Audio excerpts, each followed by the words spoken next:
Section 1. The Being Before Time. There is a figure at the center of Warhammer 40,000 so vast, so ancient, and so layered in mystery that even tens of thousands of years after the people who serve him first learned his name, nobody can say with any certainty what he truly is. He sits on a golden throne on a world called Terra, which you and I know as Earth, and he has sat there for over 10,000 years, neither fully alive nor fully dead, neither truly conscious nor entirely absent. He burns like a signal fire in the darkness between stars, sustaining a civilization of 100 billion worlds through the sheer indomitable force of his psychic will. And the people who serve him cannot agree on whether what remains on that throne is a dying man, a sleeping god, or something for which the universe has not yet invented the right word. His subjects worship him as a god. The beings that serve the forces of chaos know him as the anathema, the singular entity whose existence stands against everything they are, a pillar of order in a cosmos made of madness and hunger, the one thing in the galaxy that they cannot simply consume or corrupt or fold into their endless appetite. The people who fight and die in his name call him the God Emperor of mankind, and they do it with the same bone-deep conviction that the most devoted believers of any faith have ever brought to the name of whatever they held sacred. And the last time he was capable of saying anything for himself, the last time a human being could confirm words coming from his mouth, rather than interpreting psychic signals and dream visions, and the ambiguous evidence of miracles, he insisted, with great clarity and some frustration, that he was not a god at all. He is the emperor of mankind, and this is his story. To understand what the Emperor is, you cannot begin with the Imperium of Man, cannot begin with the Space Marines and the Primarchs and the galaxy-spanning wars that shaped everything. You have to go much further back past the Unification Wars, past Old Night, past the Dark Age of technology, past every human civilization that history has any record of. You have to go back to the Neolithic period, somewhere around 8,000 years before the Common Era, to the edge of recorded human prehistory, to a small settlement along the banks of the Sakarya River in what is now central Turkey, Anatolia, a region that sits at the physical crossroads of continents, where Europe bleeds into Asia, where the mountain ranges of the north give way to the great flat plains, where some of the earliest human agricultural communities were learning to plant barley and keep sheep and build their walls from mud brick and their roofs from thatch. A child was born there. He had a mother and a father. His father's people spoke a Proto-Indo-European language, something that linguists in our era might recognize as a root ancestor of the Hittite dialect, one of the earliest languages we have any written record of. They were farmers and herders in the literal first flush of the agricultural revolution, building something new and fragile in a world that had been hunter-gatherer territory for longer than anyone could count. To the people of that village, the universe began with the horizon and ended at the mountains, and the most complex political unit they could conceive was the extended family. The child they raised was, from the outside, a healthy boy. Strong, unusually quick, prone to long silences, and the kind of still, clear-eyed attentiveness that could unsettle adults who were not sure why they felt watched by someone who had barely learned to walk. His father was murdered. We do not know the full details, and were never meant to. The information comes down through tens of thousands of years of filtering, passed between a handful of extraordinary beings who were present or who had conversations with the Emperor much later, after millennia had compressed the specific into the archetypal. What we know is that while the boy was preparing his father's body for burial in the traditional way of his people, something opened in him, a clairvoyant vision, precise and cold and undeniable. Not a dream or a wish, but a direct perception of something that had happened in a place he had not been, showing him with perfect clarity how his father had died and by whose hand. He saw his uncle's guilt as plainly as if the murder had happened in front of him. The boy went to his uncle. He was still adolescent, still growing into whatever he was going to become, but something that had been dormant in him had woken up, and it woke up knowing what to do. He stopped his uncle's heart without touching him, without raising his hand, without a word spoken, just the quiet, certain application of a force that moved from his mind outward into the world and ended a life the way you might extinguish a candle, with a gesture that cost him no more effort than breathing. He stood over the body and felt, by his own later account, neither grief nor satisfaction. What he felt was understanding. The thing that had moved through him had shown him something about what humanity needed, what it had always needed and never quite managed to provide for itself. It needed guidance. It needed someone with the patience and the foresight and the capability to see past the immediate violence of any given moment and act on behalf of the much longer story that humanity was living without knowing it. This is the beginning of the Emperor's story as a self-aware actor in the drama of human existence. Not his origin, precisely, because the origin of the being is vastly older and far more complicated than a single birth in a single Anatolian village. But it is the first moment of conscious purpose, the first decision in a life that would span roughly 50,000 years before arriving at the throne where he sits today, and it is worth holding on to, because it illuminates something fundamental about the character that would be shaped by everything that followed. He was, from his first deliberate act, someone who killed when killing was necessary and felt no particular drama about it, and someone who understood the killing in a context much larger than the immediate moment, as an act with implications that extended far beyond what any ordinary person watching it would have been able to see. The Emperor is what the Warhammer 40,000 lore calls a perpetual. Perpetuals are a rare and strange mutation in the human species, individuals born with the capacity to regenerate from virtually any wound, including death itself. When a perpetual is injured or killed, their body rebuilds itself, drawing on some deep biological reservoir of regenerative capability that ordinary medicine cannot replicate, cannot adequately explain, and cannot fully contain. They cannot be permanently killed by anything that nature alone can manage. They come back, every time. Sometimes quickly, sometimes slowly depending on the severity of the damage, sometimes apparently dead for extended periods before the process completes itself, but always, eventually, back. Some perpetuals discovered this about themselves gradually, through illnesses or accidents or wars that should have ended them, finding themselves waking up in circumstances that seemed impossible and having to reckon slowly with what they were. Others were born with their nature already fully expressed, burning with a presence so distinct that the world around them seemed to organize itself in response to what they were. The Emperor was the second kind, and he was not merely a perpetual. He was something that had never existed before in the long history of the universe and has never existed since. And to understand that, you have to understand the world as it was before him, the world of the people who made him, the world of the shamans. In the earliest days of humanity, long before anything that the archaeological record would recognize as civilization, before writing or cities or agricultural surplus, before the first king or the first law, there were among the scattered tribes and bands of early humans certain individuals who were different in a specific and important way. They are called shamans in the lore of the Warhammer universe, and the term carries a meaning more specific than its use in our world's anthropology. These were the first human psychers, people whose minds had a natural connection to the realm called the warp, the psychic dimension that underlies all of physical reality, the place where thought and emotion and the deep currents of consciousness flow like rivers beneath the surface of the materium, feeding and shaping and being fed and shaped by everything that lives and dies and fears and hopes. The shamans could tap into those currents, not perfectly, not controllably by modern standards, but naturally, intuitively, in the way that a child who grows up near the sea can read water in a way that someone born inland never quite manages. They could see things that had not happened yet. They could sense the emotional states of the animals and people around them. They could, in their better moments, influence the world in ways that seemed miraculous to everyone else who was watching. They could, most importantly of all, survive their own deaths.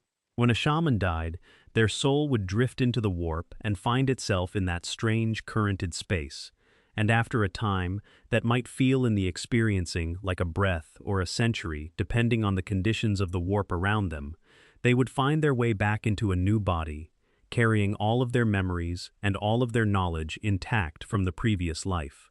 They were effectively immortal through reincarnation, accumulating knowledge and wisdom and purpose across hundreds of lifetimes, building a deep intimacy with the human story that no ordinary mortal could match. For hundreds of thousands of years, perhaps for the entire span of human existence before the emergence of civilization as we would recognize it, these shamans walked among humanity and guided it, not as rulers, not as visible authorities, not with armies or bureaucracies. They guided it the way a good shepherd guides a flock, present at the margins, making small adjustments, showing up in the right place at the right time to prevent the specific disaster that nobody else could see coming, to push the story in a direction that preserved rather than destroyed, to serve as the memory of the race in a way that no culture's oral tradition could quite achieve, because no oral tradition survives long enough to hold everything that needed to be held. They were remarkable. In many ways, they were the most remarkable human beings who ever existed. This community of endlessly reincarnating psychers, each one accumulating the weight of dozens or hundreds of previous lifetimes, each one carrying fragments of the species' deepest history. They formed connections across generations that transcended the usual boundaries of death, recognized each other in new bodies through the signature of their warp presence, maintained communities of practice and knowledge that persisted even as their physical forms cycled through birth and death and rebirth. And then things began to change. Not quickly, not in any way that the shamans themselves could easily track in the earlier stages of the process.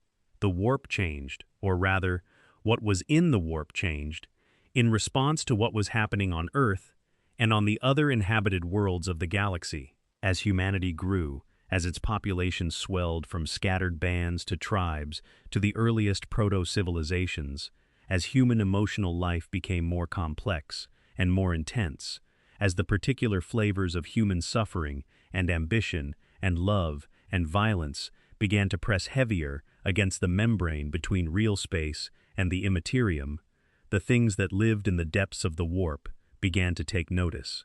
The great dark powers that would eventually coalesce into the four chaos gods were not yet fully formed in those ancient days, not yet possessed of complete awareness or specific personality, but their precursors were already present, already developing, already growing heavier and more coherent as the psychic output of living species fed them from above. And as they grew hungry. And as they grew hungry, they looked upward at the light that filtered down from the shamans' passing souls, and they began to eat. The shamans began to lose their ability to reincarnate. When one of them died after this process had advanced sufficiently, instead of drifting peacefully back toward rebirth in a new body, their soul was caught in the currents of the warp, pulled toward the growing darkness, and consumed before it could find its way home. One by one, across decades and centuries of accumulated loss, the shamans were disappearing, not just from life, from existence itself. Their accumulated wisdom and memory and purpose, their thousands of years of carefully tended knowledge about how to guide a species toward something better than what it was inclined toward on its own, all of it being torn apart and eaten by things that had no name and no mercy and no understanding of what they were destroying beyond the simple fact that it was bright and tasted good. The survivors understood what was happening. They could see it in the warp, could track the losses, could calculate where the trajectory was leading. Without the shamans, without those walking repositories of millennial wisdom, humanity would be left alone in the dark with its worst impulses and no buffer between the species' growing psychic weight and the growing hunger of the warp. The same catastrophe that would eventually, much later, destroy the Eldari Empire would come for humanity instead, perhaps even more completely, because humanity was even more psychically productive than the Eldari in certain specific ways, and would make an even more nourishing feast when it finally consumed itself. So the last of the shamans made a decision. It took them a long time to reach it. This was, by the account of sources close to the emperor, the longest sustained debate in human history, the most consequent argument ever made, the one that mattered most and produced the only outcome that mattered at all. All of the remaining shamans, gathering from every corner of Earth, from every tribe and every people, from the arid steppes and the dense jungles, and the frozen northern places, and the island chains of the great ocean, all of them came together to discuss what could be done. Their conclusion was both simple and impossible. They could not continue to reincarnate individually.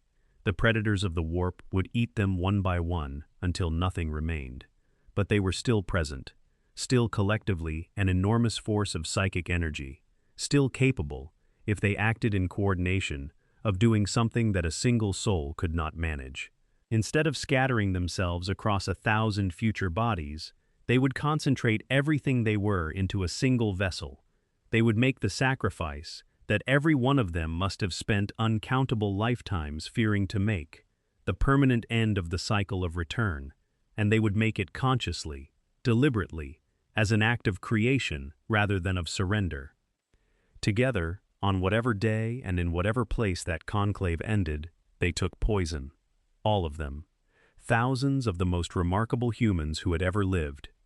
People who between them carried the accumulated wisdom of countless millennia of human experience, ending their lives in a single coordinated act because they had decided that this was the best use of those lives. Their souls did not scatter into the warp to be devoured in fragments. They merged. The combined psychic presence of thousands of souls rushing into the warp simultaneously, each one carrying its own flame of consciousness, created a pressure that no predator of the immaterium was equipped to handle. Something that the hungry things in the warp could eat one soul at a time could not be swallowed when it arrived all at once. A surging, unified blast of coherent human psyche that was simply too much, too bright, too structured for the darkness to tear apart before it had consolidated into something new. A year later, a child was born in a Neolithic village along the banks of the Sakarya River in Anatolia. His parents were ordinary people, farmers with calloused hands and simple lives, people who knew the names of their grandparents and could trace their family a few generations back but no further, people whose world was bounded by the horizon and whose concerns were the concerns of all human beings who live close to the soil and the weather and the slow turning of seasons. They could not have known what they had brought into the world.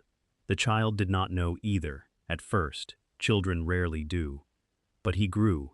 And as he grew, as the years of his childhood and adolescence unfolded in that small community by the river, his powers began to manifest in ways that could not be ignored or explained away. He could see things that were hidden. He knew things that he should not have known. He felt the emotions of the people around him as if they were his own, could sense the warp currents running through the world around him the way a healthy animal senses the approach of weather. And as he grew into his abilities, the memories started coming back. Not his own memories, the memories of thousands of previous lives, each one pressing through the surface of his young consciousness in fragments and images and certainties, adding themselves to who he was, expanding him in ways that had no outward expression visible to anyone watching.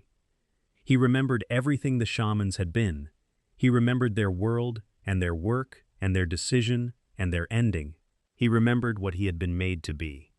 This is the origin of the Emperor of mankind, not a god descended from some supernatural realm, not a being that has always existed and always will, but something made deliberately, at the cost of thousands of lives, from the last desperate act of people who understood what was coming and chose to do something about it rather than simply wait for extinction. The combined soul of humanity's wisest and most gifted guardians, forged through sacrifice into a single being of extraordinary power and extraordinary purpose, placed into the world with the implicit charge of doing what the shamans themselves could no longer do. Guide the species, protect it, carry the accumulated knowledge of the past through whatever was coming next, and use it to build something that the shamans themselves had never been able to build, something permanent. Something capable of lasting against the darkness that was growing in the deep places of the universe. He left his village after his uncle's death. He walked toward what would eventually become the first cities of the Fertile Crescent, those early Mesopotamian settlements where people were discovering what it meant to live in organized communities, to keep records, to establish laws, to build institutions that outlasted any individual life. And from that moment, for tens of thousands of years, he walked among humanity, watching, learning, sometimes guiding, never quite revealing what he was. If you are watching this right now, wherever you are in the world and whatever time it happens to be, I want to hear from you. Drop a comment and tell me your location and the time you're watching from. I love knowing where in the world these videos reach. And if you are not subscribed yet, please do take a second to do that now. Every subscriber genuinely matters for keeping this kind of detailed, deep lore content alive. Subscribe and let us keep going. Section 2. Walking through history. Imagine trying to hold in your mind what it would actually feel like to watch the entire span of human history unfold from the inside. Not to read about it afterward, not to encounter it in fragments through texts and artifacts, but to be present for it. To stand in the emerging cities of Mesopotamia when writing was still a brand new technology, and the concept of a state was just beginning to crystallize in human minds. To watch empires rise along the Nile and the Indus and the Yellow River, to see them at their peaks and watch the slow grinding processes of internal contradiction and external pressure that brought them down. To be present when Alexander of Macedon wept because there were no more worlds to conquer and to understand, with the perspective of someone who had already seen a dozen such conquerors and would see a dozen more, exactly what the tears meant and what they said about the particular shape of human ambition. To watch Rome build its roads and its aqueducts and its legal traditions, to understand exactly what was being built and why it mattered, and to feel the particular quality of grief when it collapsed. Not the grief of someone who had hoped for better, but the grief of someone who had always known this was one possible outcome and had tried and failed to prevent it. This was the emperor's life between the Neolithic village of his birth and the moment in the late 29th millennium when he finally stepped out of history's shadows and began the Unification Wars. Approximately 40,000 years. There are civilizations that rose and fell a dozen times over in the span of those 40,000 years, entire cycles of human history that left barely a trace by the time the next cycle began. The emperor walked through all of it. He was a shepherd and a scribe, a merchant and a general, a mystic and an engineer. He wore the faces of people whose names have been completely erased from history, and at least some faces that, if you knew where to look in the scraps of record that survive, you might recognize. The tradition within the Imperium holds that he left echoes of himself scattered across the entire mythological and historical record of the human species, that certain figures who appear in folk memory and religious tradition and the narratives of great civilizations are half memories of actual encounters with this extraordinary being moving quietly through the centuries, adjusting small things, planting seeds that would not germinate for generations, preventing disasters that nobody would ever know had been prevented because they did not happen. He was immortal in the perpetual sense, which meant that his body could be killed, but the consciousness always returned. He died, across those years, more than once, sometimes of violence, sometimes of the particular diseases that moved through the ancient world with devastating speed through populations that had no resistance to them, sometimes of wounds sustained in conflicts that were not about him personally, but that he found himself caught in because he was always present at the places where history was being made, and history is not safe. Each death was followed by regeneration, which could be relatively swift if the damage was limited, or could take extended periods if the body needed to rebuild itself substantially. And when he returned, he had all his memories intact. The same consciousness in a body that was sometimes recognizably the same, and sometimes apparently a completely new person to anyone who was watching from outside. The perpetuals were not unique to him. There were others of his kind, other individuals who had discovered through various mechanisms that they could not die in the permanent sense, who were also walking the long corridor of human history with their own perspectives and their own agendas. Some of them he sought out deliberately, recognizing their warp signatures across distances that would have been impossible for anyone without his specific combination of abilities. Others found him, drawn by the same recognition, the shared awareness of what they were, in a world full of people who lived and died in the space of a single generation. Some of these relationships were among the most important connections in the entire Warhammer 40,000 lore.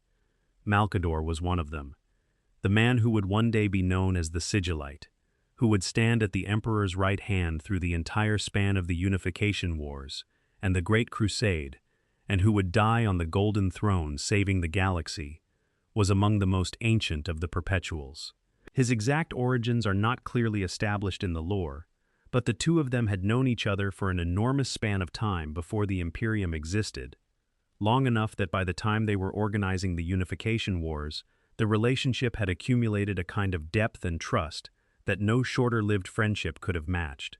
Malcador was one of the very few beings in the Emperor's entire existence who could argue with him and be genuinely heard. Not just heard, but potentially changed by the argument. That is rarer than it sounds when describing someone who has been alive for tens of thousands of years. Other perpetuals took other paths. Some became friends and then walked away, unable to sustain the relationship across what the Emperor demanded of those around him. Some became outright enemies, convinced that the direction the Emperor was pushing toward was wrong, or that his methods were indefensible, or that his willingness to sacrifice individuals for larger outcomes had crossed some line that even the longest perspective could not justify. The woman called Erda, who would eventually be identified in the Horus Heresy novels as having been the genetic contributor to the Primarchs alongside the Emperor's own material, began as an ally and ended as someone who took a desperate action against him because she believed it was the only way to protect the children they had made together. The Perpetual, known as Olanius Person, who would end up serving as a simple soldier in the Imperial Army during the Heresy and would be present at one of the most important moments in the setting's history, had a relationship with the Emperor that defies simple categorization and speaks to the complexity of what it means to be friends with someone for longer than most civilizations last. What the Emperor was doing in all those millennia before the Imperium was more than simply watching. He was building something, not a physical structure, not an army or an institution, but an understanding. A model of what humanity was, why it was the way it was, what it needed, what it was capable of, and what was standing between it and what it could become. He was working on the most complex problem a consciousness has ever been tasked with solving: how to take a species that was simultaneously its own greatest asset and its own most reliable source of catastrophe, and guide it through the specific set of external threats that he could see building in the warp towards something that could actually survive. He understood the relationship between human psychic output and the warp in a way that no one else in human history has ever matched. He could feel it, the way a highly trained musician can hear the subtle dissonances in a chord that most ears would simply process as pleasant sound. He could feel the dark things growing heavier as humanity grew more numerous, could feel the specific emotional signatures that fed them most efficiently, could track the relationship between human culture and warp corruption with a precision that would have been beyond any other being's ability to achieve or to use. This understanding drove him toward the imperial truth that he would eventually impose on the Imperium, the insistence on rationalism and the rejection of religious practice. He had watched for 40,000 years what worship did to the warp, had seen with his own senses the way devotional energy poured into the immaterium and fed the things there. He was not wrong about the mechanism. Every genuine act of worship, every sincere prayer, every community of faith building its collective emotional investment in a supernatural presence, was psychic energy flowing from the materium into the warp and sustaining whatever entity aligned itself to receive it. The Chaos Gods grew as they grew, specifically because generations of suffering and desperate humans reached toward dark powers in their need and fed those powers in the reaching. The Emperor had watched this process from its earliest stages, and he understood it in its bones. But understanding the mechanism of the harm does not always translate into understanding what to replace it with. The imperial truth was, in essence, a prohibition. Do not believe in supernatural entities, do not worship them, do not give them what they hunger for by directing your attention and devotion toward them. This is accurate as a description of the danger and as a principle of what not to do. What the Emperor never fully worked out, or perhaps never fully communicated to the people around him who would be responsible for implementing it, was what to replace the human need for meaning and community and connection to something larger than the individual. Human beings are not machines. They do not function on rational self-interest and empirical evidence alone.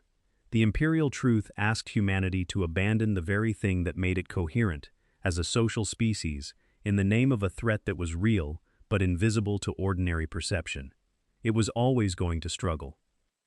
The Age of Strife had confirmed everything the Emperor feared, and then some. 5,000 years of galaxy-wide catastrophe, produced by the uncontrolled emergence of psychic ability across the human species, and the consequent exploitation of that emergence by the warp's hungry inhabitants, had pushed humanity to the edge of extinction. When it ended, when Slaaneash's birth resolved the warp storms that had isolated every human world from every other, the Emperor stood in the ruins of what had once been the most impressive civilization his species had ever produced, and understood that the time for watching was finally over. Everything he had spent 40,000 years preparing for had arrived. The window was open. He stepped through it. Section 3. The Age of Strife and the Decision to Act.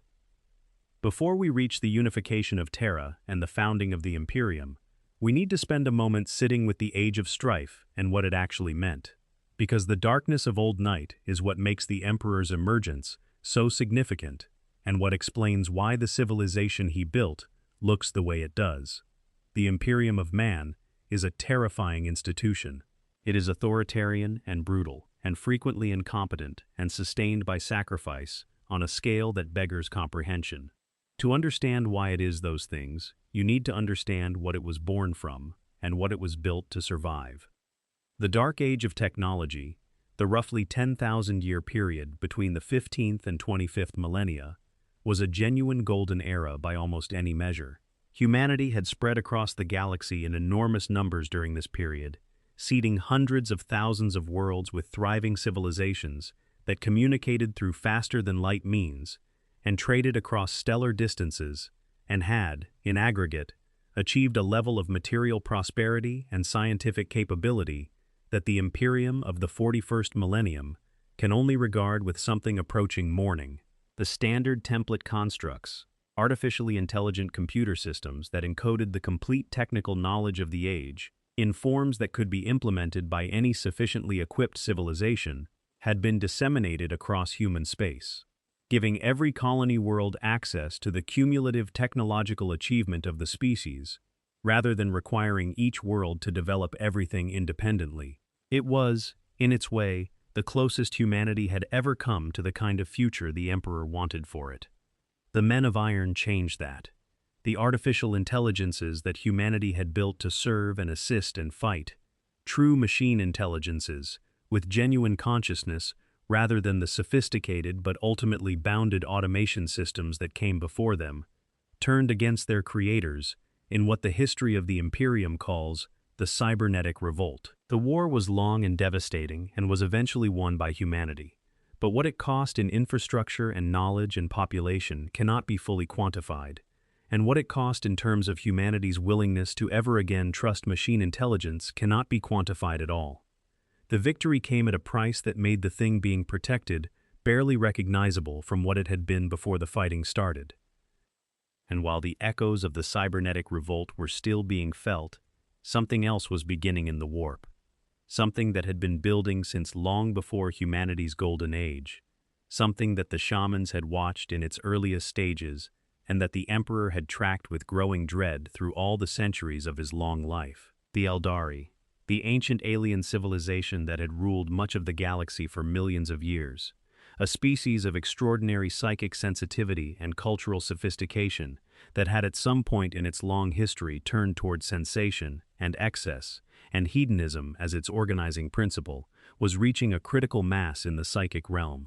The cumulative weight of billions of Eldari souls pouring their darkest and most self-indulgent impulses into the warp across thousands of years was coalescing into a presence there, a new consciousness, a new entity, something that was building itself from the psychic residue of a civilization's self-indulgence in the same way that the earlier chaos gods had built themselves from the residue of war and plague and ambition and change. Slaanesh, the Prince of Pleasure, the god of excess and sensation. In the late 30th millennium, after centuries of gestation in the deepest parts of the warp, the thing that had been building in the psychic shadow of the Eldari Empire finally achieved consciousness and coherence and birth, and it tore its way into existence through the collected souls of the civilization that had created it. The Eldari homeworlds became the Eye of Terror, a permanent rent in reality where the warp bleeds into real space without filter or limitation.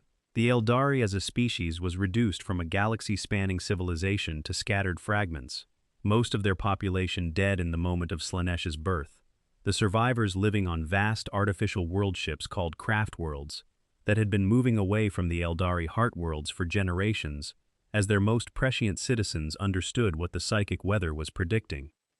The shockwave of that birth swept across the galaxy and accomplished something that might have seemed impossible given the horror of what caused it.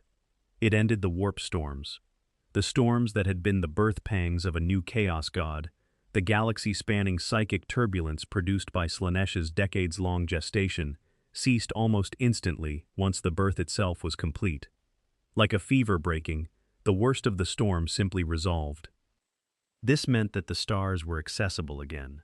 For the first time in 5,000 years, ships could travel between star systems with something approaching reliability. For the first time in 5,000 years, the scattered worlds of humanity could theoretically communicate with each other, could receive each other's signals, could be reached by anyone with the means to cross the void. The age of strife was not over in any sense that the people living through it could yet perceive, because the damage 5,000 years of isolation had done to individual worlds was not going to reverse itself overnight. But the structural cause of the isolation had been removed. On Terra itself, in the late 29th millennium, the Emperor stood at a threshold. He had been here through the worst of Old Night, had watched and survived and endured the full 5,000 years of it on the homeworld of humanity, while the rest of the galaxy spun beyond reach. He had used those years not in despair, because despair was a luxury he had given up around the 35th millennium and never felt the need to reclaim, but in preparation. Beneath the Himalayan mountains, which you and I know as the Himalayas, in an underground complex built in and around the ruins of an ancient fortification that had belonged to a group called the Sigilites, he had established laboratories. The finest scientific work he had ever done, drawing on everything that the shaman's accumulated knowledge had given him and everything he had learned in 40,000 years of watching human science develop, was happening there. He was pushing the boundaries of what could be done with the human genome into territory that no one else in history had approached, creating the biological foundation for what would eventually become the greatest army the human species had ever fielded. The calculation he made, in those final years before he stepped into public view and announced himself as a unifying force, was the kind of calculation that only someone with his particular combination of perspective and knowledge could have made. He understood the costs of continued delay. 5,000 years of Old Night had fed the warp enormously, had given the Chaos Gods a feast of suffering and fear and desperate worship that had made them more powerful than they had been in the time of the shamans. Every additional year of fragmented, violent human civilization on Terra was another year of psychic sustenance flowing to the dark powers. And the window created by Slaanesh's birth and the calming of the warp storms was not infinite. The stars were accessible now, the warp was navigable now, but conditions could change again, and if the Emperor did not act while the conditions were favorable, he might lose the opportunity to act at all. He also understood, with the clarity of someone who had watched the entire arc of human political history, that the warlords who controlled the various territories of Terra in that period were not going to unify themselves. They had been fighting each other for 5,000 years in conditions that selected for the most violent and the most ruthless and the most locally focused of human impulses. They had created cultures built on the perpetuation of their own dominance, on the maintenance of the specific arrangements of power that kept them at the top. Some of them were genuinely capable individuals who had done remarkable things within their specific context. Some of them were essentially horrific, practitioners of violence and oppression on scales that tested the word to its limits. None of them, under any circumstances, was going to voluntarily agree to subordinate themselves to a unified authority. Every single one of them was going to have to be convinced, which in Terra's political language of that era meant either persuaded by an argument that appealed to their genuine interests or crushed by a force they could not resist. The Emperor decided both things simultaneously. He would be both the argument and the force. He emerged from his laboratories and began, methodically and practically, as one warlord among the many, but a warlord with advantages so profound that the comparison was essentially semantic. He had the custodians, those few extraordinary individuals he had personally crafted in the years of preparation. He had the first Thunder Warriors, the gene-enhanced super soldiers who were the first fruits of his biological work, not yet as refined as the Space Marines who would come later, but far more powerful than anything any other Terran faction could field. He had 40,000 years of accumulated tactical and political knowledge. And he had patience. The patience of someone who had been playing a long game since before most of the dynasties of the planet's current rulers could trace their ancestry. He started with the Terawatt clan, because energy production was the immediate practical requirement of everything that followed, and because the Terawatt clan was a potential ally rather than an opponent, a group that controlled critical infrastructure and would benefit from the kind of protection and legitimacy that the Emperor's growing power could provide. Early diplomatic success with them gave him the resource base to begin the military phase in earnest. Then the wars began. And the wars were not clean or quick or simple, even with the Emperor's advantages. Terra was a large and complicated world that had been at war with itself in various configurations for 5,000 years.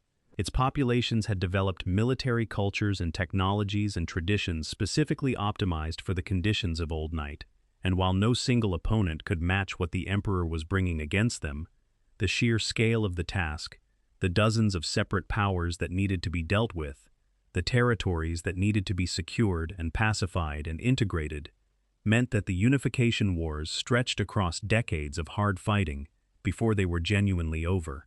The Thunder Warriors did extraordinary work across those decades. They were weapons of the First Order, physically dominant over anything they faced, motivated by genuine belief in the thing they were fighting for, rather than the kind of mercenary loyalty that most Terran armies ran on, and capable of sustaining operational tempo through conditions that would have broken conventional forces. They smashed through the armies of Narthandume in the Pan-Pacific, ground down the Ethnarchy's genetically modified warriors in campaigns that went on for years, fought across the frozen wastes against the Nordic tribes and the Malin Sen Confederacy, and carried the Emperor's banner onto every contested continent on the planet. But the Emperor also negotiated when negotiation was possible. With the Albion clan lords, he appeared unarmed, without ceremony, and spoke honestly about what he was building and why. He told them that their independence, their particular fierce culture, their ways of fighting and governing and understanding the world, would not be erased by joining him. He told them he needed their martial tradition, not their submission. He offered them genuine partnership in something larger than either of them could build alone. They accepted, and they became some of the most effective and loyal forces in his campaigns. The story of Albia is a reminder that the Emperor at his best was genuinely capable of seeing other people as people rather than obstacles or tools, that his capacity for human connection was real, even if it was not consistently applied. The Malin Sen Confederacy was the opposite case, and it is worth examining because it shows the other face of what the Emperor was. The Confederacy in the frozen North was a society built on human sacrifice and the deliberate cultivation of genetic mutation in service of entities whose true nature the Confederacy's leadership did not understand, but whose demands they served faithfully.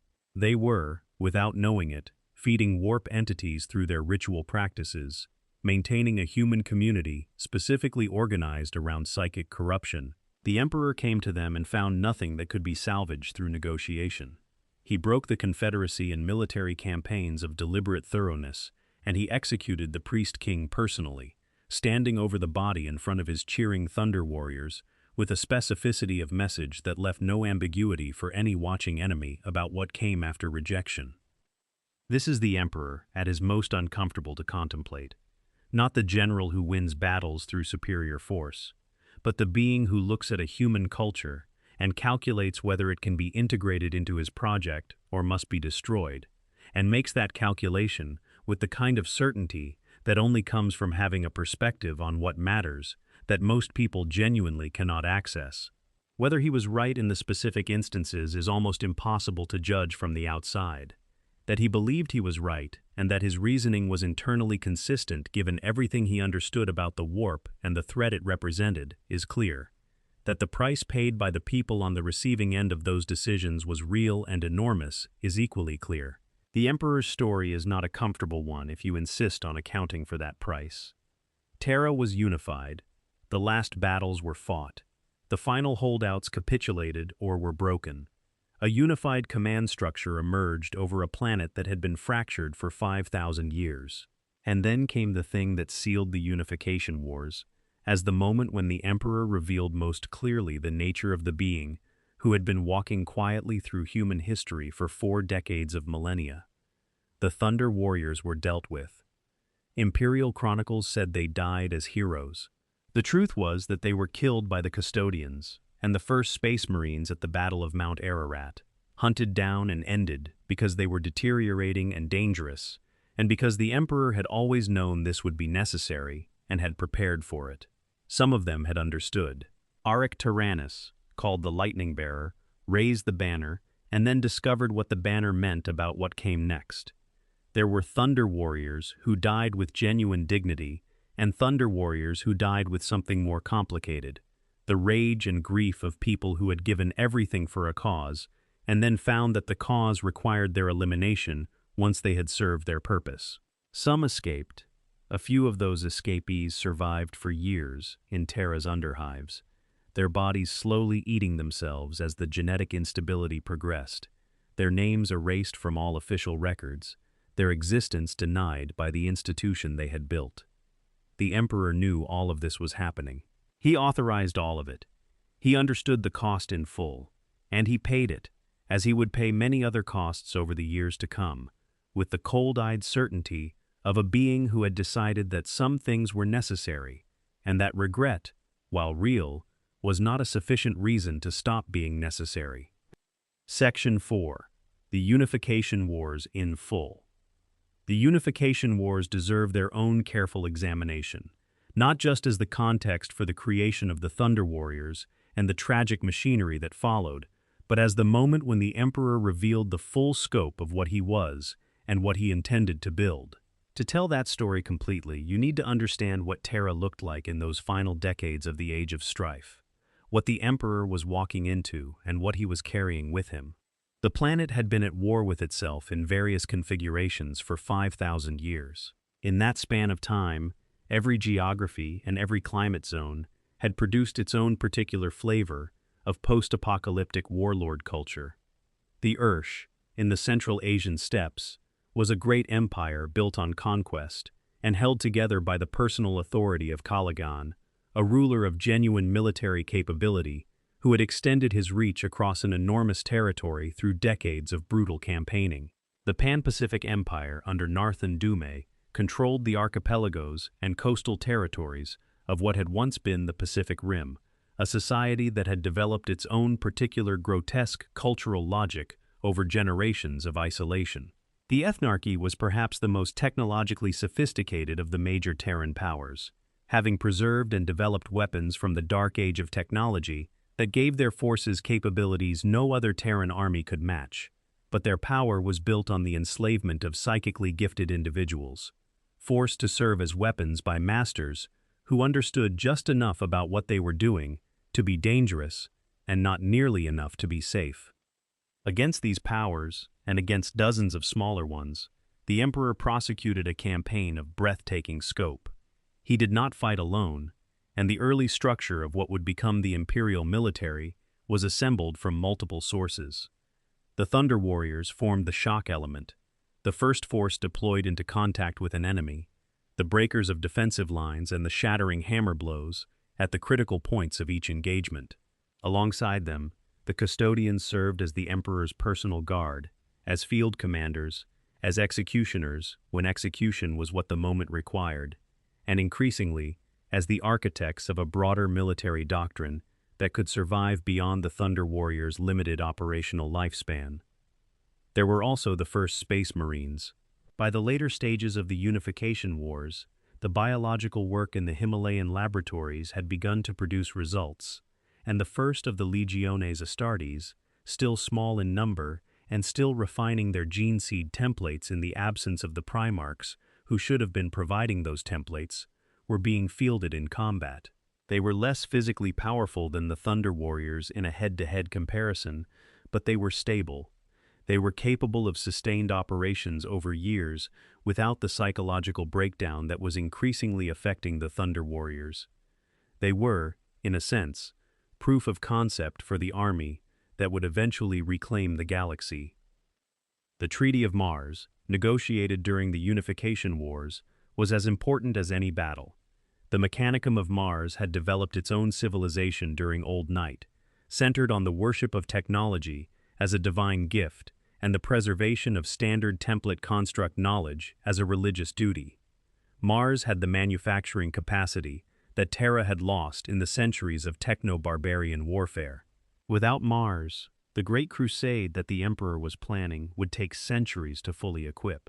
With Mars, it could launch within a generation.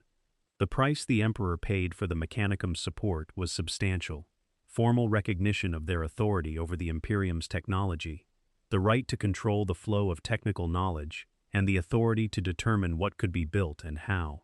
It was a compromise that would constrain the Imperium's technological development for 10,000 years, locking it into the specific capabilities the Mechanicum chose to preserve, while systematically suppressing innovation that did not fit their theological framework. The Emperor accepted this constraint because he needed Mars's help now, and because he believed, perhaps overconfidently, that the long-term trajectory of the project would give him the opportunity to address the limitation later.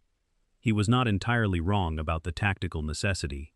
He was, as events would prove, perhaps too optimistic about what later meant in practice. The Custodians deserve their own moment of attention, because they are one of the most extraordinary institutions in the Warhammer 40,000 setting, and one of the clearest expressions of the difference between what the Emperor could do and what anyone else could do. Every Custodian was personally crafted by the Emperor, using techniques so far beyond what his scientific staff could replicate that the process was effectively impossible to delegate. Each one was an individual masterwork, a human being transformed through processes that remain incompletely understood even by the Mechanicum, into something that bore the same relationship to an ordinary person that a cathedral bears to a mud hut. They were not merely stronger or faster or tougher than normal humans. They were different in a qualitative sense, their minds enhanced to a degree that allowed them to function as independent strategic actors, rather than soldiers following orders. Their loyalty absolute, not because they had been conditioned to obedience, but because they had been given sufficient understanding of what they were guarding to choose it freely. The Custodians were from the beginning something more than bodyguards.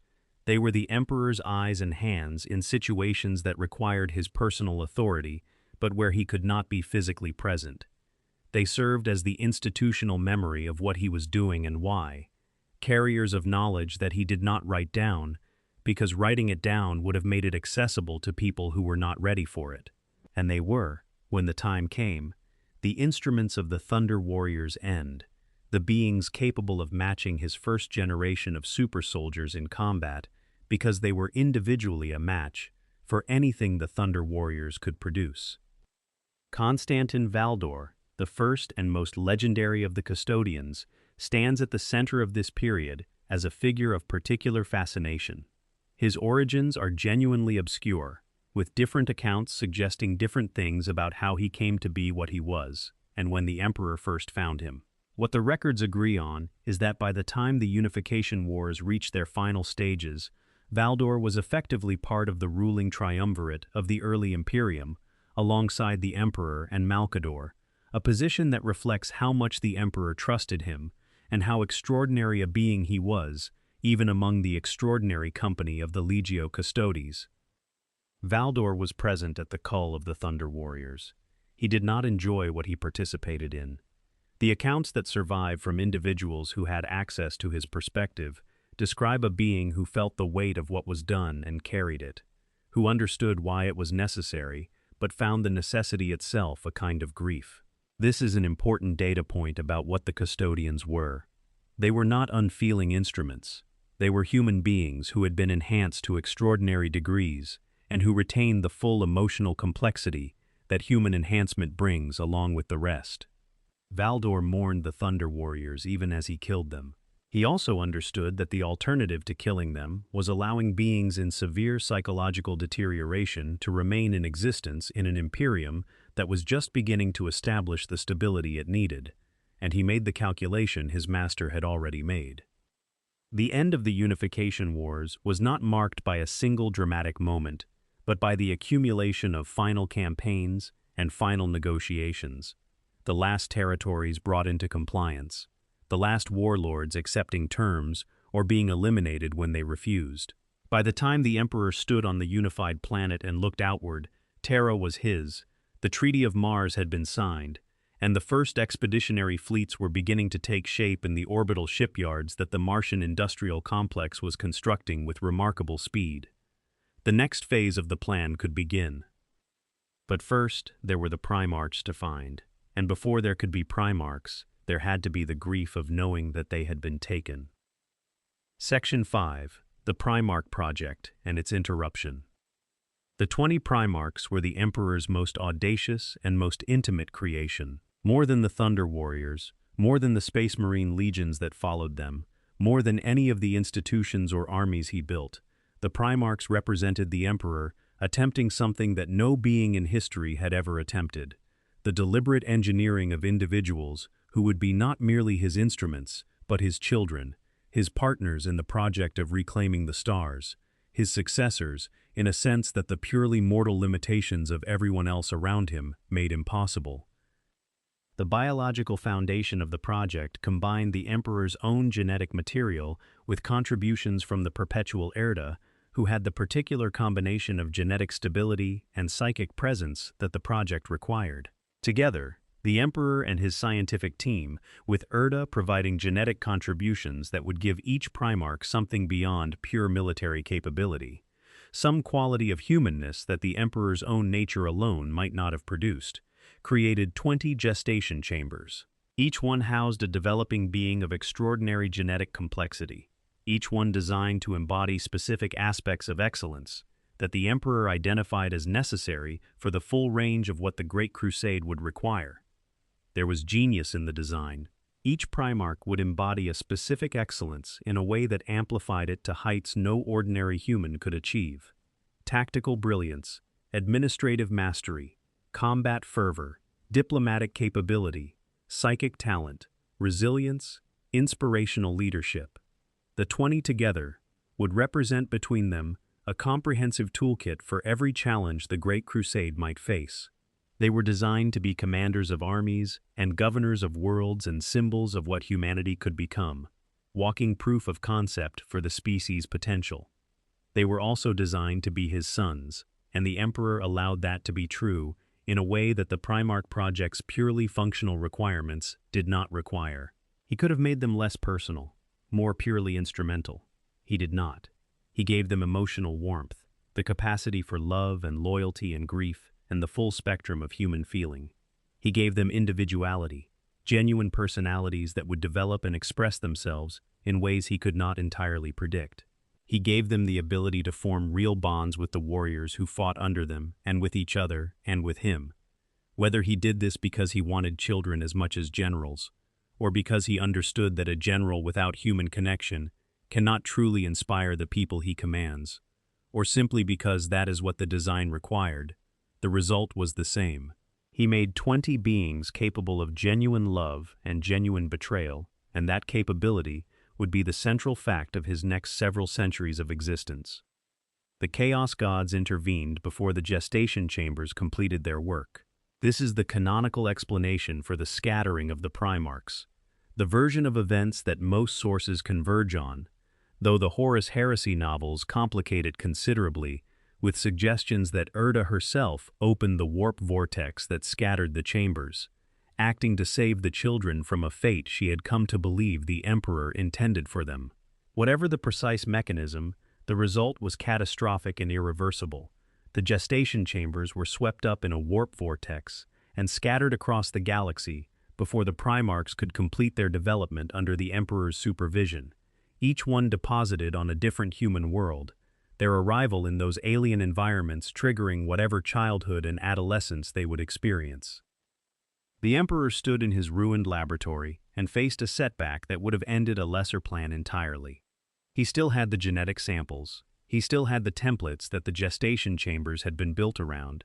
He could not recreate the Primarchs themselves, but he could use the genetic material to create the Space Marine Legions, 20 formations, each one carrying the genetic inheritance of one specific Primarch, 20 armies waiting for the father who would eventually return to lead them. The Great Crusade, when it launched, would conduct two simultaneous operations: the reclamation of human worlds from the darkness of old night, and the search for the 20 sons who had been scattered before they could be properly raised. This decision, to build the legions from the Primarchs' genetic templates even before the Primarchs were found, had consequences that neither the Emperor nor anyone else fully anticipated at the time. The Space Marines of each legion bore not just their Primarch's physical characteristics but something more subtle, a genetic and psychic alignment to the specific nature of their Primarch that expressed itself in culture and instinct and temperament across the entire formation.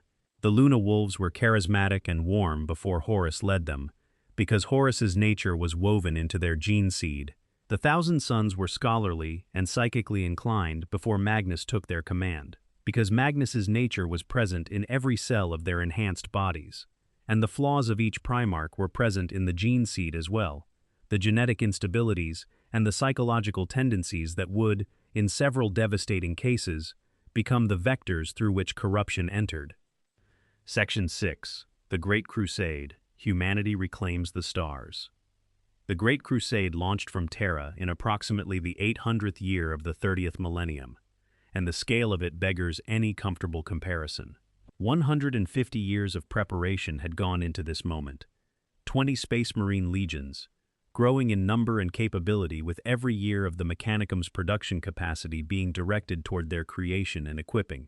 The Imperial Army, vastly larger in raw numbers than the Astartes, the human soldiers who would garrison conquered worlds and provide the numerical weight that Astartes' precision could not. The first navigators, the Psyker families called the Navis Nobilite, whose ability to perceive the Astronomicon and chart a course through the warp made interstellar travel possible at all. The Astropaths, soul-bound to the Emperor himself in a ritual that burned out their physical sight, but gave them the ability to send and receive psychic messages across stellar distances, the communications network of an interstellar empire. The Emperor led it personally in the early decades, and this is crucial to understanding the character of the Great Crusade at its best. He was present at the front. He fought at the head of his forces, wielding psychic power of a magnitude that dwarfed anything any other warrior could bring to bear, demonstrating in battle after battle that the being who had asked this galaxy-spanning civilization to trust him was not directing things from a comfortable distance, but was willing to stand in the worst of it and be counted. The accounts from the earliest campaigns of the Crusade describe the Emperor in ways that suggest something genuinely overwhelming, a being whose presence on the battlefield changed the psychological reality of every person who witnessed it, who could burn through an enemy line, not just with the physical force of his abilities, but with the pure, overwhelming fact of what he was. He recovered the Primarchs as the expeditionary fleets pushed outward from Terra into the unmapped dark between stars. Horus first, found on Chthoniya close to Terra, a young man who had grown up in conditions of genuine brutality and had become something extraordinary in response, warm and charismatic, and militarily gifted in ways that immediately identified him as the first among the Emperor's sons in terms of overall capability across every relevant domain. The bond that developed between Horus and the Emperor in the years before the other Primarchs were found was real and deep, and would eventually be the axis around which everything turned, for better and then catastrophically for worse. Sanguinius was found on Baal, leading the scattered remnants of a civilization slowly dying from radiation sickness. He was born with wings, an extraordinary deviation from normal human genetics that the superstitious survivors of Baal had interpreted variously as divine and as monstrous, before settling on something approaching reverence. He was beloved from the moment he appeared in the Great Crusade's order of battle, a being of rare physical beauty and even rarer personal warmth, whose compassion for the people he fought alongside was so genuine that it was sometimes almost painful to witness. He had also seen his own death in psychic visions that had been following him since his adolescence, and had made whatever peace was available to him with the knowledge of what was coming. This combination, tremendous warmth and a settled familiarity with tragedy, made him perhaps the most complete person among all 20 Primarchs. Roboute Guilliman of Macragge was the great administrator, the Primarch whose organizational genius was so extraordinary that the administrative structure of the entire Imperium was built essentially to his specifications and has lasted, in its fundamentals, for 10,000 years. He was not always easy to be around, being a person of such precise and comprehensive capability that lesser intelligences sometimes found his company exhausting, but his loyalty was absolute, and his strategic thinking was the best available among the 20. Magnus of Prospero was the great tragedy waiting to happen, the most gifted psychic talent among the Primarchs, and arguably the most intelligent of them all. A being who loved his father with complete sincerity, and who would prove, through the depth of that love and the completeness of his certainty in his own judgment, to be the instrument of the Emperor's greatest failure. Each one was different. Each one brought something irreplaceable to the Great Crusade and to the Emperor's project. Ferrus Manus was the master craftsman, the Primarch whose hands could shape metal to his will, and whose perfectionism drove the Iron Hands Legion to technical excellence. Perturabo was the great siege engineer, a brilliant and deeply melancholy being who had never been given what he needed and who would eventually receive what he deserved, far too late to matter. Mortarion was the Primarch who hated the warp with a fury born of personal experience, having grown up under a tyrant who used sorcery as a tool of oppression, who brought that hatred to the Great Crusade with a focused intensity that made him invaluable against certain categories of enemy and deeply uncomfortable with others. The Great Crusade at its peak was something that the Warhammer 40,000 universe struggles to hold on to, because the universe's whole aesthetic is built on what came after. It was human civilization's greatest expression, hundreds of thousands of worlds being reconnected after 5,000 years of isolation, people being told that the darkness had ended and the species was putting itself back together. The emotional quality of those early contacts, the first transmission received by a world that had believed it was entirely alone, the arrival of imperial fleets carrying not just military force but also technology and medicine, and the proof that humanity still existed and was still reaching for something better, was genuinely moving in a way that the grimdark setting of the 41st millennium almost never permits itself to be. The Emperor understood what he was doing. He understood it not just as a military campaign, but as a civilizational act, the most important thing any being had ever done for the human species, and he brought to it the full weight of everything he was. He negotiated personally with worlds that could be brought in without bloodshed. He fought personally on worlds that required it.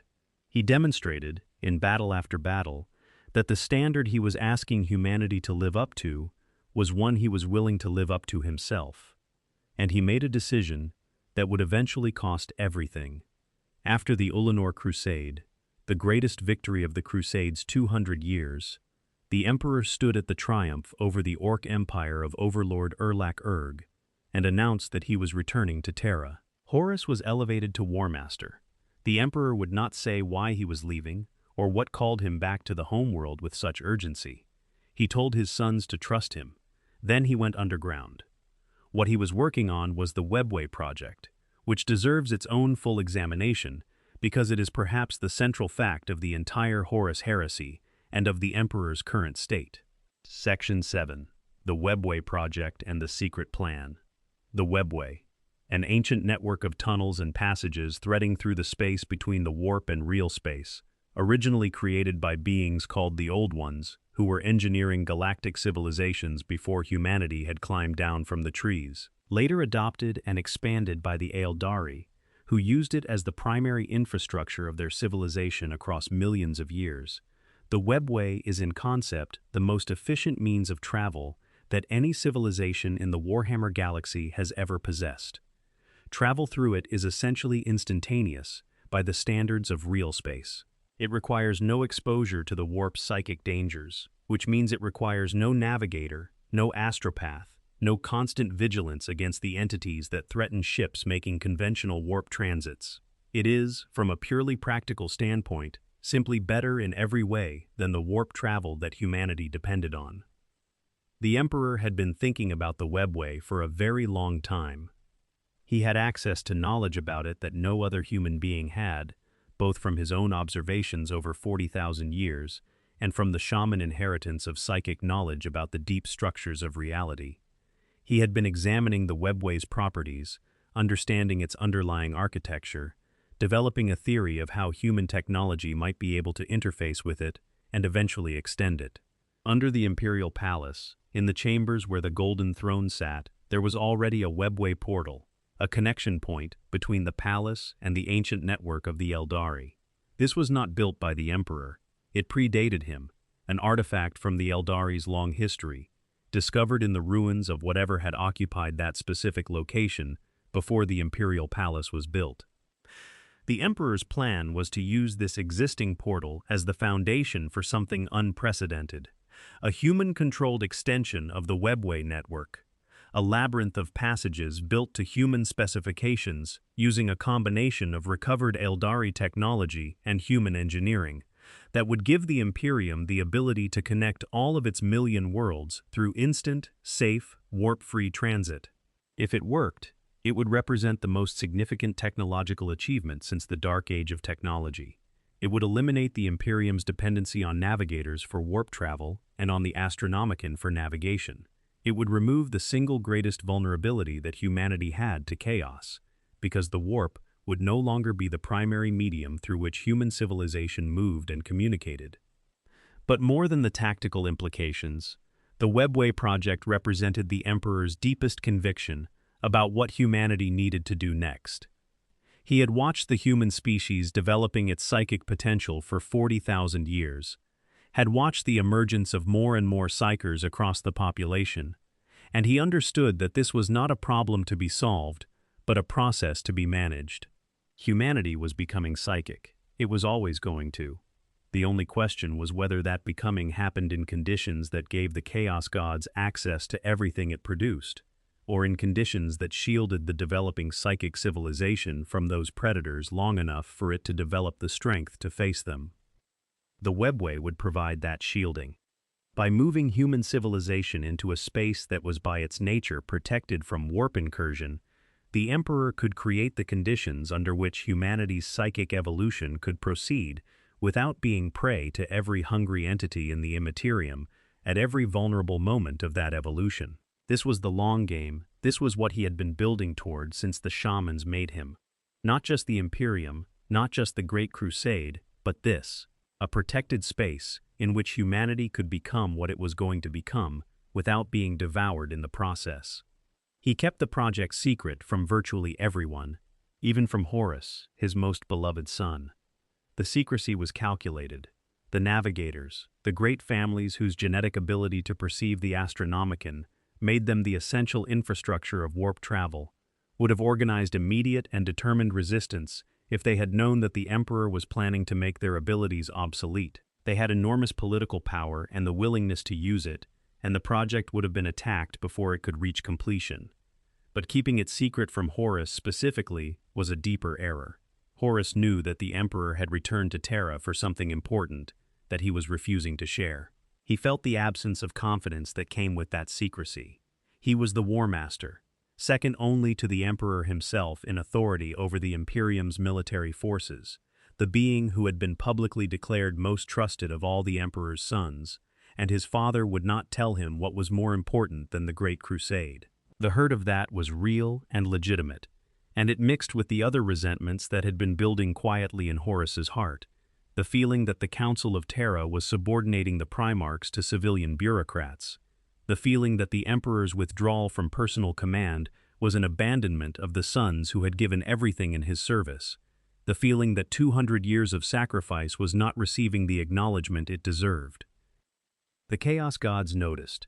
They are nothing if not patient, and they had been watching for exactly this kind of vulnerability, a crack in the foundation of the Emperor's relationship with his most trusted son that could be widened into something catastrophic.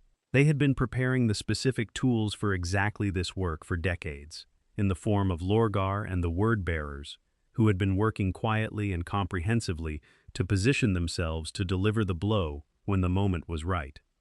Section 8. The Council of Nicaea and the Decision that Haunted Everything.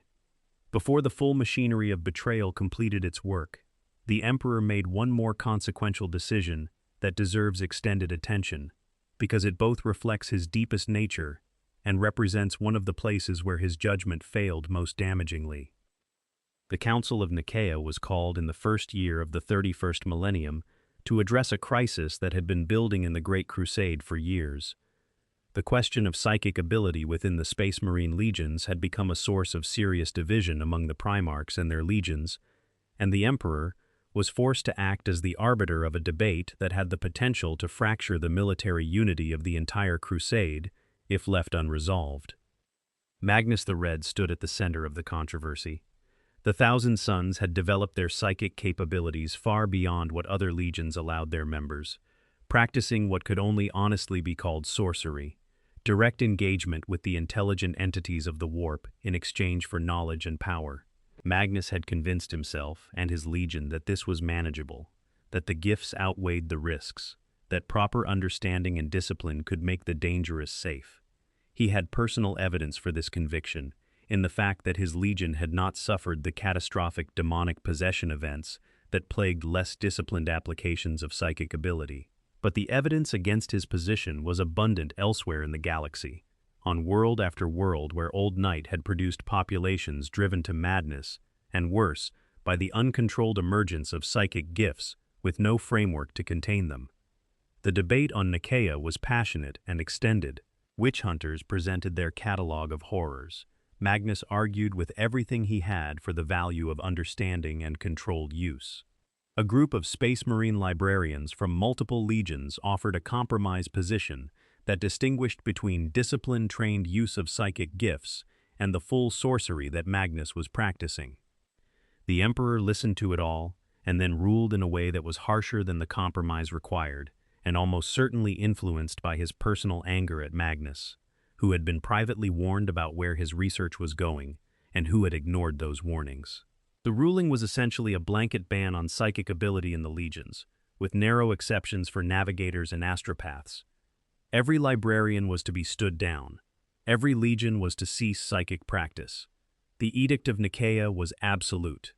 The consequences were, in retrospect, exactly what the people who argued against the ruling had predicted. When the Horus Heresy came, when the traitor legions deployed demonic allies in the field and used sorcery as a weapon of war, the loyalist legions that had adhered to Nicaea found themselves fighting an enemy that operated in a domain they had deliberately stripped themselves of the ability to contest. Robut Guilliman, watching the Ultramarines struggle against Word-Bearers summoning daemons at the Battle of Calth, reflected with bitterness that the timing of the edict had been almost too convenient, that stripping the loyalist legions of their psychic capacity in the years just before an enemy who would specifically exploit that capacity chose to reveal himself spoke to something more than coincidence. He was not entirely wrong to be suspicious, though the full picture of how those gears had been aligned by chaos would take years to become clear. Magnus, publicly humiliated by the ruling and privately convinced that the Emperor was wrong, returned to Prospero and continued his research under conditions of strict concealment. This was not defiance in the full sense. He was not rejecting the Emperor's authority or planning to use his abilities against the Imperium.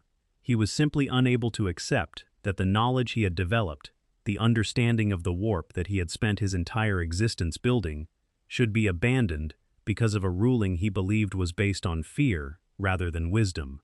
He was, in the most immediate and specific sense, completely wrong about the consequences of his continued work, and he would prove that most devastatingly at the worst possible moment. The Word-Bearers Legion had been building toward the heresy for decades by the time Nicaea met. Lorgar, the Primarch who had devoted himself to the question of the divine with greater intensity than any of his brothers, had been publicly humiliated by the emperor years before the council, when imperial forces leveled the devotional city of Monarchia that Lorgar had spent decades constructing on a compliance world. The emperor's message had been explicit and brutal. Stop worshipping.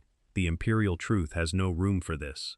Lorgar had spiraled into an existential crisis, from which he had been carefully guided not by healing, but by corruption, directed by his first chaplain Erebus and by Cor Phaeron, both of whom had secret connections to the Chaos powers, toward a pilgrimage into the Eye of Terror, where the ruinous powers revealed themselves to him in their full splendor. Lorgar found his gods. He found entities that wanted to be worshipped, that would reward devotion with genuine power, that confirmed everything his deepest nature had always sought, a universe with meaning, with supernatural presence, with the possibility of something beyond the material. That he chose the wrong gods, that the meaning they offered was ultimately the meaning of an abattoir, and the presence they represented was hunger wearing the mask of love, was a tragedy he did not have the perspective to recognize until it was too late to matter. The word-bearers spent the following decades preparing, quietly, comprehensively, with the patience of beings who had accepted that their goal would require decades of careful positioning before it could be achieved. They spread warrior lodges through other legions, introduced the practice of small groups meeting secretly to discuss matters outside the command structure, created the social infrastructure through which corruption could be passed from person to person and from legion to legion. They positioned Erebus to be available when Horus became vulnerable. They planted the seeds that would eventually produce the worst betrayal in human history. Section 9. The Horus Heresy. Betrayal across a galaxy. What happened next is the foundational event of the Warhammer 40,000 setting, the catastrophe that made everything else what it is, the wound that has not healed in 10,000 years and shows no signs of healing. The Horus Heresy began with a wound from a poisoned blade on a corrupted moon, and it ended with the Emperor broken on a golden chair. Everything in between is the largest and most terrible war human history has ever produced. Horus was campaigning in the Istvan system when the plan that had been building for decades finally reached its execution point. Erebus, operating through the network of warrior lodges that the word-bearers had spent decades establishing across multiple legions, engineered a sequence of events that brought the War Master into contact with a chaos-tainted weapon, the Kinnebrock Anatheme, a blade imbued with chaos energy that had been stolen from the Interrex during a brief period of contact between that civilization and the Luna Wolves, found its way into the hands of a corrupted planetary governor on the moon of Davin. In the campaign to suppress the governor's rebellion, the anathema bit deep into Horus's flesh, delivering a toxin that bypassed even a Primarch's extraordinary biological defenses. Horus was dying. The Luna Wolves, desperate, turned to the word-bearers' chaplains, who directed them to the priests of a chaos temple on the moon of Davin, the only sources of healing available for a wound this specific. The healing ritual was a trap that had been engineered over years to be exactly what Horus's situation required. His unconscious form was brought to the Temple of the Serpent Lodge, and in that place, while his body was worked on by priests who had been corrupted long before this moment, his spirit was sent into the warp. In that psychic space, the Chaos Gods showed Horus a vision of the future. Not a random vision, not an honest prophecy, but something crafted with the specific cunning of beings who had spent millennia studying what Horus feared, and what Horus loved, and what Horus could be made to believe. They showed him a future where the Emperor stood as a living god over an empire built on the discarded lives of the Primarchs, where the Great Crusade's warriors had been used and forgotten, where the dream of rational secular humanity had been replaced by exactly the kind of theocratic oppression the Emperor claimed to oppose. They told him that this was where things were going. They did not tell him that the reason things were going there was because of the choice he was about to make, that the self-fulfilling nature of the prophecy was its central feature, designed not to show him the future but to produce it. Magnus the Red, psychically present in that warp space, perceived what was happening and tried to intervene. He could not. The ritual was too powerful, too carefully constructed, and Magnus's presence created its own set of consequences that would become significant later. Horus emerged from the warp, healed in body and corrupted in spirit. He had accepted the visions as true. He had accepted the framing of the Chaos Gods as honest actors whose warnings deserved credit. And he had made the decision that everything the Emperor had built needed to be overthrown before the future he had been shown could come to pass. He was not, in that moment, simply choosing evil. He was, in his own understanding, choosing humanity. He was wrong. He would spend the next 7 years becoming incapable of being right in any meaningful sense. The traitor network revealed itself with the drop site massacre at Istvan V, one of the most complete military betrayals in the history of warfare.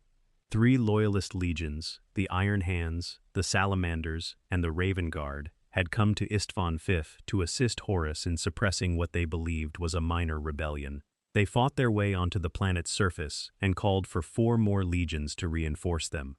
The Alpha Legion, the Night Lords, the Iron Warriors, and the Word Bearers. Instead of reinforcing, those 4 legions, who had secretly declared for the War Master, opened fire on the Loyalists from behind. 3 legions were nearly annihilated. Ferrus Manus was beheaded by Fulgrim. The scale of the slaughter was so complete that the survivors could barely organize coherent resistance, escaping in scattered groups that spent years trying to reach Loyalist space. The Horus Heresy lasted 7 years of open warfare after that opening blow, fought across the galaxy in campaigns of extraordinary scale and brutality. The traitor legions moved with the speed and coherence of forces that had been preparing for this, while the Loyalists were still processing the reality of what had happened. Entire systems fell, populations were exterminated, the carefully built infrastructure of the Great Crusade was consumed from within by the very forces that had built it. Magnus, shattered by the destruction of Prospero, had accepted the patronage of Tzeentch, the chaos god of change and sorcery, becoming a daemon prince of the entity that had always been working toward exactly this outcome. The loss of Magnus was one of the more complete tragedies of the period, a being of extraordinary intelligence and genuine love for his father, corrupted not through moral failure in the conventional sense, but through a chain of consequences flowing from his unwillingness to accept that he might be wrong about his own judgment. The Emperor, trapped on the Golden Throne to contain the webway breach, could not lead the Loyalist defense himself. He directed what he could through Malcador and through Rogel Dorn, designated as the Praetorian of Terra, whose task was to make the imperial palace impregnable against the day when Horus came. Dorn threw himself into that work with the same systematic perfectionism he brought to everything, rebuilding the palace's defenses on a scale that transformed it into perhaps the most formidable fortification in human history. The siege of Terra lasted weeks of the most intense fighting the Imperium had ever seen. The traitor forces were not going to storm a structure defended by the survivors of the Loyalist legions in any straightforward sense, but they did not need to storm it. They needed to keep the defenders occupied while Imperial reinforcements were racing toward Terra from across the galaxy, and Horus needed to win before those reinforcements arrived. Every hour the siege continued. The Ultramarines and the Dark Angels and the Space Wolves and others were getting closer. Horus could feel the clock running against him. He lowered the Vengeful Spirit's void shields. The Emperor rose from the throne. He left Malcador to hold the portal closed, knowing what that would cost the old man, knowing that Malcador would not survive the experience, and knowing that Malcador knew it too, and knowing that Malcador was going to do it anyway, because this was who Malcador was and always had been. The Sigillite sat down on the Golden Throne and began to die slowly while the Emperor went to finish what had been building between him and his most beloved son since before either of them had understood where it was going. What happened on the Bridge of the Vengeful Spirit was the hinge point of all of Warhammer 40,000. The Emperor arrived with custodians and Rogel Dorn and fought his way through a ship that had become a nightmare of chaos, corruption, and traitor marines. Sanguinius reached Horus first and died. The Emperor reached the bridge alone and found Horus, backed by the full power of 4 chaos gods, waiting for him. He held back. This is the detail that matters most, and that is hardest to reckon with. The Emperor held back. He was fighting the corrupted shell of his most beloved son, the being he had spent more of his extraordinary emotional reserve on than any other single person in his long existence, and he could not bring himself to immediately deploy the full force of what he was. He was still searching, even there, at the end, for whatever fragment of the real Horus might be reached if the right moment came. He did not find it. What he found instead was Horus casually murdering the custodian who had fought through the entire ship to be at his master's side, doing it with a glancing contemptuous gesture, the casual indifference of something that had grown so far beyond caring about individual human lives that it could not even register the sacrifice being made before it. That was when the Emperor stopped holding back. He unleashed everything, and everything was enough, and Horus died in a way that left nothing for chaos to reclaim. But the Emperor had spent everything.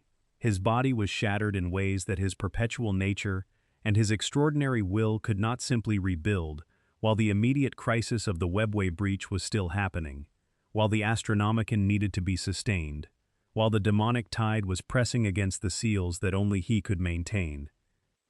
Rogaldorn found his father on the floor of the vengeful spirit and carried him home. Malcador crumbled to dust when the Emperor was placed back on the throne. The Golden Throne became what it has been for 10,000 years since, and the story of the Emperor as an active participant in his own life was effectively over. Section 10. The Throne. 10,000 Years of Burning. To understand what the Golden Throne actually is, you have to set aside the mythology that has accumulated around it and look at the technical reality. The throne is a device of Dark Age technology, discovered in ruins beneath what would become the Imperial Palace, originally designed as a psychic amplifier and webway interface. The Emperor recovered it and spent years having the Mechanicum modify it to serve as the heart of his webway project, the machine that would allow him to maintain the psychic shielding of the human-built webway sections while also projecting his consciousness sufficiently to sustain the Astronomicon. After the heresy, after Magnus's folly had destroyed the webway project and the Emperor's body had been shattered by the battle with Horus, the throne was further modified under Rogaldorn's supervision to serve as a life support system of completely unprecedented capability. The advanced biomechanical technology it embodies maintains biological functions in a body that should not be alive, holds together organic matter that should have decayed long ago, and channels psychic energy in ways that are so far beyond the understanding of the Mechanicum responsible for maintaining it that they have spent 10,000 years performing essentially ritual maintenance on a machine they do not fundamentally understand. The cost of maintaining the Emperor in this state is extracted from humanity's psychic population. The black ships of the Adeptus Astra Telepathica range across the galaxy, collecting psychers from the tithes that every imperial world owes to the central administration. These individuals, many of them people who had relatively ordinary lives on their homeworlds before the black ships arrived, are brought to Terra and fed into the mechanism of the throne.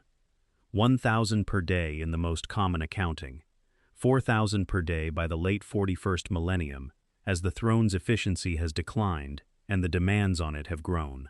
Each one burned out by the psychic demands of the machine, their life's potential contribution reduced to fuel for a system that was never designed to operate this way, and that shows the wear of 10 millennia of inadequately understood maintenance. This is the foundation on which the Imperium rests, not the might of the Space Marines, not the administrative apparatus of the High Lords, not the faith of billions of worshippers. All of those matter, and all of those contribute to the Imperium's survival in their ways. But the irreducible substrate is a dying man on a chair, kept barely alive by the deaths of others, doing the bare minimum necessary to prevent something even worse from happening, and the people responsible for maintaining him are working with tools they do not understand to maintain a system they cannot repair. The Mechanicum has been aware of this for some time. There are references in the lore to tech priests discovering failures in the mechanisms of the Golden Throne that are beyond their ability to address, to repair attempts that have gone catastrophically wrong, to the gradual recognition that the margin of error between the throne's current function and complete failure has been narrowing for centuries. In the last year of the 41st millennium, some accounts suggest that the critical threshold is being approached. The Emperor himself in this state is almost impossible to characterize with confidence. His body is the obvious external fact, the desiccated ruin of a form that should not be alive, maintained by technology rather than biology in any ordinary sense. But his mind, which was always the thing that mattered most about him, is not obviously present in that physical form. It is active in the warp in ways that the physical body cannot express. The Astronomicon is real and functional. Psychers and astropaths experience what they interpret as his presence, his guidance, his occasional direct communication, in ways that are too consistent and too specific to dismiss as wishful thinking. Something is there. Whether what is there is still recognizably the Emperor in any psychological sense, or whether 10,000 years of isolation and suffering, and the specific demands of the throne's functioning, have transformed his consciousness into something that merely inhabits the space the Emperor occupied, is genuinely unknown.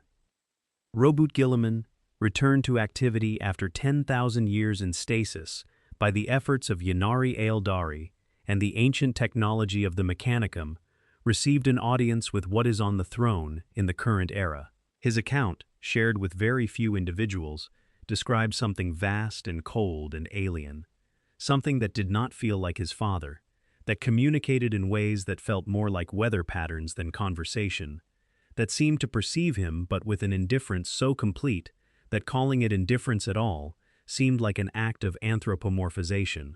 Guilliman, who loved his father and served him faithfully through the full span of his conscious life, found the encounter deeply disturbing and was reluctant to characterize what he had experienced as an encounter with the Emperor at all. This is not the end of the story. The warp is full of evidence of the Emperor's continued psychic presence. The saints and miracles of the ecclesiarchy, which the Emperor would have rejected categorically in his active life, are a real phenomenon in the 41st millennium. Unexplained interventions at critical moments that follow a pattern too consistent to be random. Psychers receive warnings and guidance. The Grey Knights, the secret chapter devoted to fighting the demonic, report an ongoing connection to something that functions with intent and specificity that mere psychic residue cannot explain. The Astronomicon continues to function. The webway breach remains sealed. Whatever is on the throne has not given up. It is still doing what it was made to do, still protecting what it was made to protect, at costs that would have broken anything that was not made from the sacrifice of thousands of people who were willing to give everything for something that mattered more than themselves. Section 11. What is the Emperor? The question the setting will not answer. The Emperor of mankind is the most important unanswered question in all of Warhammer 40,000. Not the most important event, not the most powerful entity, but the most important unanswered question. And the fact that Games Workshop has maintained this ambiguity deliberately across 4 decades of lore is itself meaningful, a structural choice that reflects something true about what the Emperor represents in the setting. Is he a god? Let us actually interrogate this properly, because it deserves more than the usual hand-waving. The Emperor's own position was that he was not. He said this clearly, and he said it consistently, and he enforced the imperial truth, which was built around this assertion, with real force. He was a human being of extraordinary origins and extraordinary capability, a perpetual whose specific nature gave him powers and lifespans far beyond normal human parameters, but human, capable of being wounded, as the heresy proved, capable of making mistakes, as the heresy also proved in overwhelming detail, capable of loving and of failing the people he loved through the specific way he loved them, which was always at a slight remove, always with one eye on the larger strategic picture, always with the calculation of what was necessary for the species threading through even his most intimate moments. The case against his divinity is the case against divinity in general. Extraordinary capabilities do not a god make, and the Emperor's specific combination of capabilities has a comprehensible origin in the shaman's sacrifice, and a comprehensible mechanism in his perpetual nature and his accumulated psychic power. He is remarkable, but he is explicable, and explicable things are not usually what is meant by the divine. The case for his divinity is harder to dismiss than it initially appears. The warp is real in the Warhammer setting. The Chaos Gods are real in the Warhammer setting. They are real in the specific sense that they exist in the warp as coherent entities with genuine power, and they grew to that power because living beings' collective psychic output fed them. This is the established mechanism by which warp entities become gods in this universe. and the Emperor has been receiving for 10,000 years, the devotional output of hundreds of billions of people across 1,000,000 worlds, each one adding their psychic energy to the warp in the specific pattern of belief in and devotion to the Emperor of mankind. By the same logic that makes the Chaos Gods what they are, this should be doing something to the Emperor. It should be making him more than he was. What it might be making him is the subject of the Star Child theory, which is one of the oldest and most carefully developed speculative frameworks in the entire lore. The theory proposes that as the Emperor's physical body continues to deteriorate, as the link between his consciousness and that failing form grows more attenuated, something is developing in the warp around the core of his psychic presence. Something that is being fed by the faith of billions, nourished by every prayer in his name and every death in his service, growing towards something that has never existed before. A warp entity built not from suffering or excess or ambition or change, but from the specific emotional quality of human hope and endurance and sacrifice, carrying within it the Emperor's essential nature, but expressed on the scale of something that could stand against the Chaos Gods as an equal. The Star Child, born when the Emperor's body finally fails, erupting into the warp as a new god, the fifth power, the opposite number of the Chaos Gods. A being of order and purpose in the same way that they are beings of entropy and hunger. Something that could, in principle, wage the war against chaos in the warp itself, rather than only in real space, fighting the enemy on their own ground, rather than defending against incursions from behind walls that are always one catastrophic failure away from collapse. The Sensei are the other element of this theory, the Emperor's children distributed across the galaxy in various forms over the millennia, immortal in their own way, invisible to the warp because of the specific nature of their inheritance from him. They are, in the theory's framing, the fuel for the Star Child's birth, the final sacrifice required at the moment of the Emperor's death to provide the psychic energy for something genuinely new to come into existence. Just as the shamans sacrificed themselves to create the Emperor, just as thousands of psychers daily sacrifice themselves to sustain him, the Sensei's sacrifice at the critical moment would provide what was needed for the next phase to begin. Recent lore has added texture to this framework through reports, spreading across the Imperium Sanctus in the era following the Great Rift, of visions. Psychers and dreamers, and even some ordinary people who have no particular psychic sensitivity, report the same imagery. A golden light in a dark place, something that has the quality of a being still in the process of becoming, a sense of tremendous power gathered at a threshold, waiting.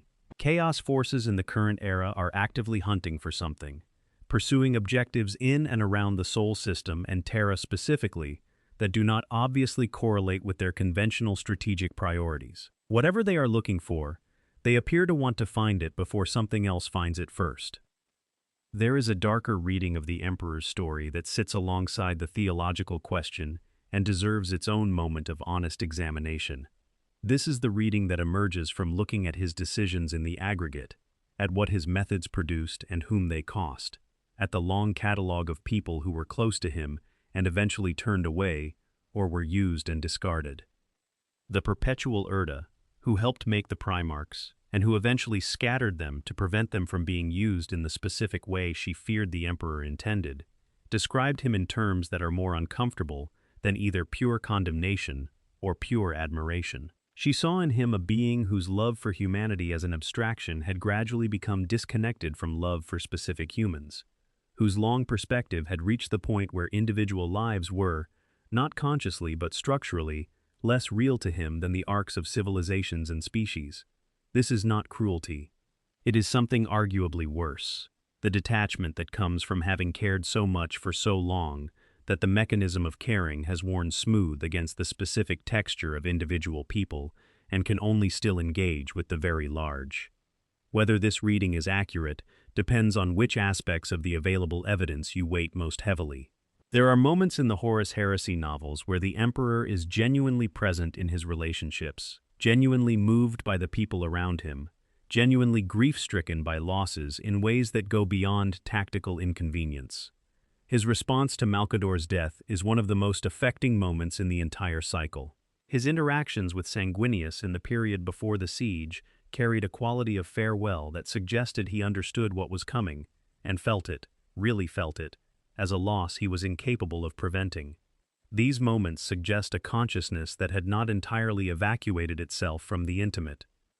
But they also suggest a consciousness that had learned to hold even the things it loved most at a slight remove, because that remove was the only thing that made continuing to function possible for a being who had been losing people he cared about for 40,000 years. The Emperor's emotional detachment, to whatever extent it existed and in whatever degree, was not a failure of feeling. It was the scar tissue of feeling for so long that the mechanisms of protection had become structural rather than voluntary. You cannot care about every individual life for 40,000 years without developing the ability to continue functioning when those individual lives end, and developing that ability looks from the outside like not caring enough. The Chaos Gods named him the Anathema, and this name carries everything you need to understand about what he represents in the setting's cosmology. He is not their enemy in the ordinary military sense. He is their opposite in an ontological sense. He was made specifically to be what they are not, assembled from the sacrifice of people who understood what chaos was, and chose the form of their response deliberately. The shamans did not fight the warp predators on their own terms. They made something new, something that was not quite material and not quite warp, something that partook of both realms without being fully contained by either. That is what the Emperor is, the human answer to the question the Chaos Gods represent. Whether that answer is sufficient is the setting's great unresolved question. The Chaos Gods are still there, still growing, still pressing against every seal and ward and line of defense that the Imperium has constructed. The Eye of Terror is wider than it was. The Great Rift has split the galaxy.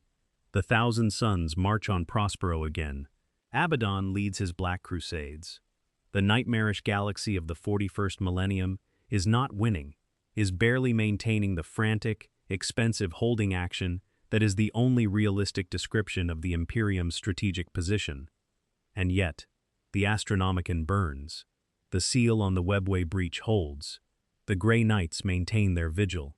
Somewhere on the throne world, in the sealed sanctum that only the most senior of the Adeptus Custodes can access, something continues. Something that was made from sacrifice and has been sustained by sacrifice and is not done yet, whatever done might mean for a being whose story began before the oldest city in human history was a concept and has not reached its conclusion in 50,000 years of existence. The Terminus Decree exists. The order that the Emperor himself left with the Grey Knights, commanding them to destroy him if he returns in a corrupted form, is itself a statement about what he is.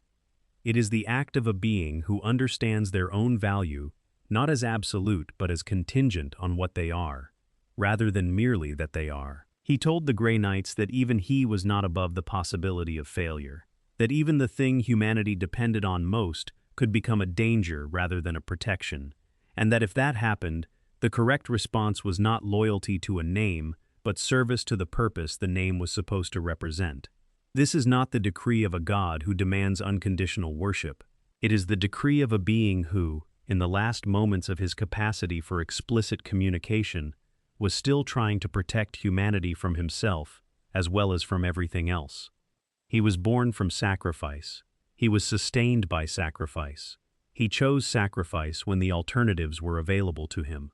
And he continues. Whatever continuing means in his current state, in what is perhaps the longest act of sacrifice in the history of the universe, holding a light in a darkness that is very good at consuming lights, for reasons that he articulated clearly in the last moments anyone could hear him speak, and that his actions across 50,000 years of existence demonstrate were entirely sincere. He was not a god who created humanity. He was a human who refused to let humanity be destroyed. The difference matters.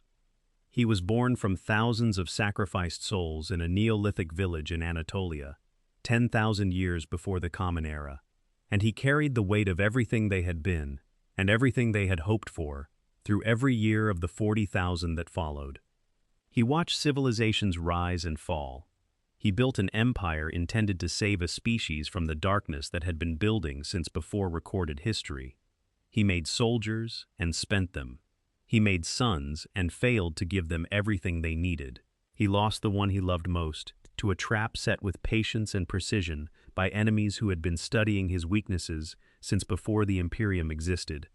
He sat down on a machine that would not let him die and has been sitting there for 10,000 years, and the light has not gone out.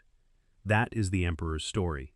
Or at least, it is the story as we have it now. Whether he rises or falls, whether the Star Child is born or the throne finally fails, whether Guilliman's crusade buys enough time for something better to emerge, whether the visions of a golden light preparing to be born in the deep places of the warp represent the next chapter or the last one, none of that has been written yet.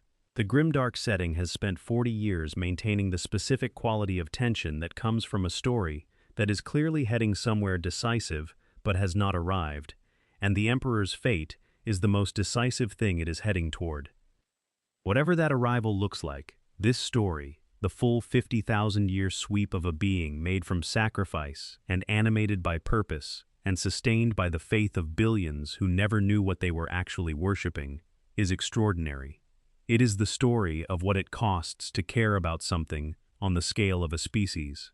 It is the story of how love at that scale looks, from the outside, indistinguishable from cold calculation. It is the story of what it means to hold on when everything is telling you to let go, and whether holding on is heroism or tragedy, or both simultaneously, depends on what you are able to see from where you are standing. Somewhere on Terra, in the dark heart of the greatest palace in human history, a light burns. It has been burning for 10,000 years. It cost everything it cost, and it is still burning.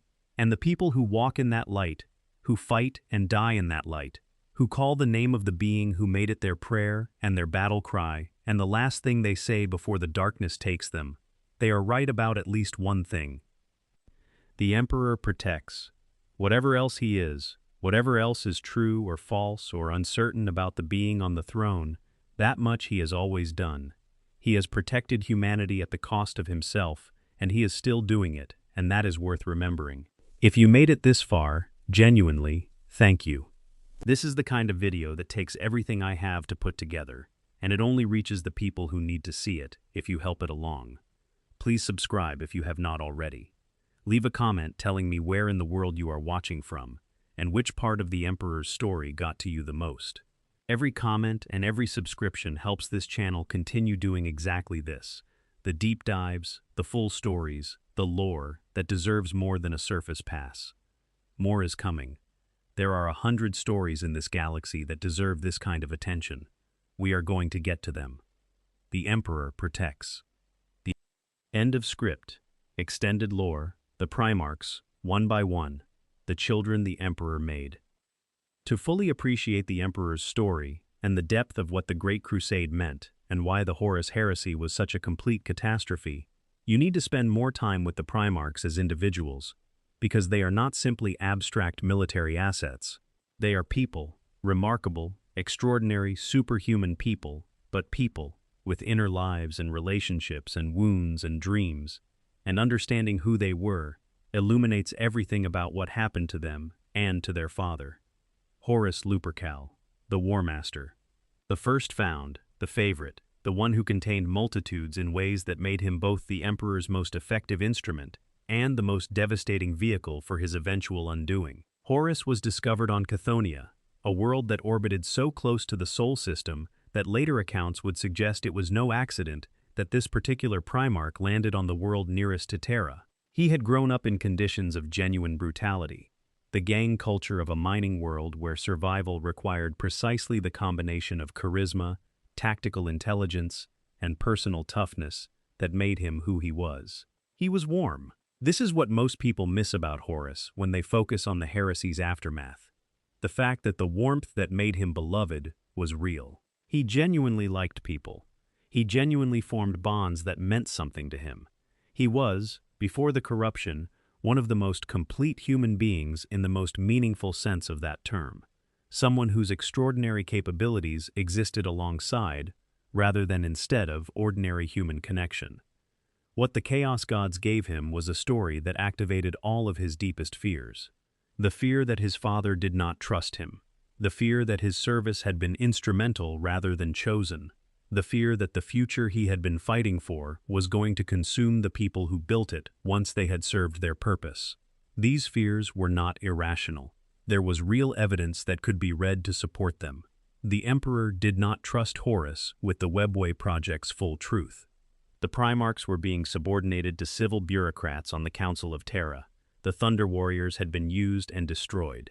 You could construct a coherent argument from available facts for the Emperor being exactly what Horus was shown, a cold calculator of necessity who used people's love for his purposes and felt nothing when they outlived their usefulness. The argument was wrong. It was built on a selection of facts that omitted the full picture and on a set of lies about the Emperor's intentions that the Chaos Gods added to make the selection more convincing. But it was not incoherent, and Horus, wounded and vulnerable, and surrounded by people who had been working toward this moment for decades, did not have the perspective in that critical period to see what he was missing.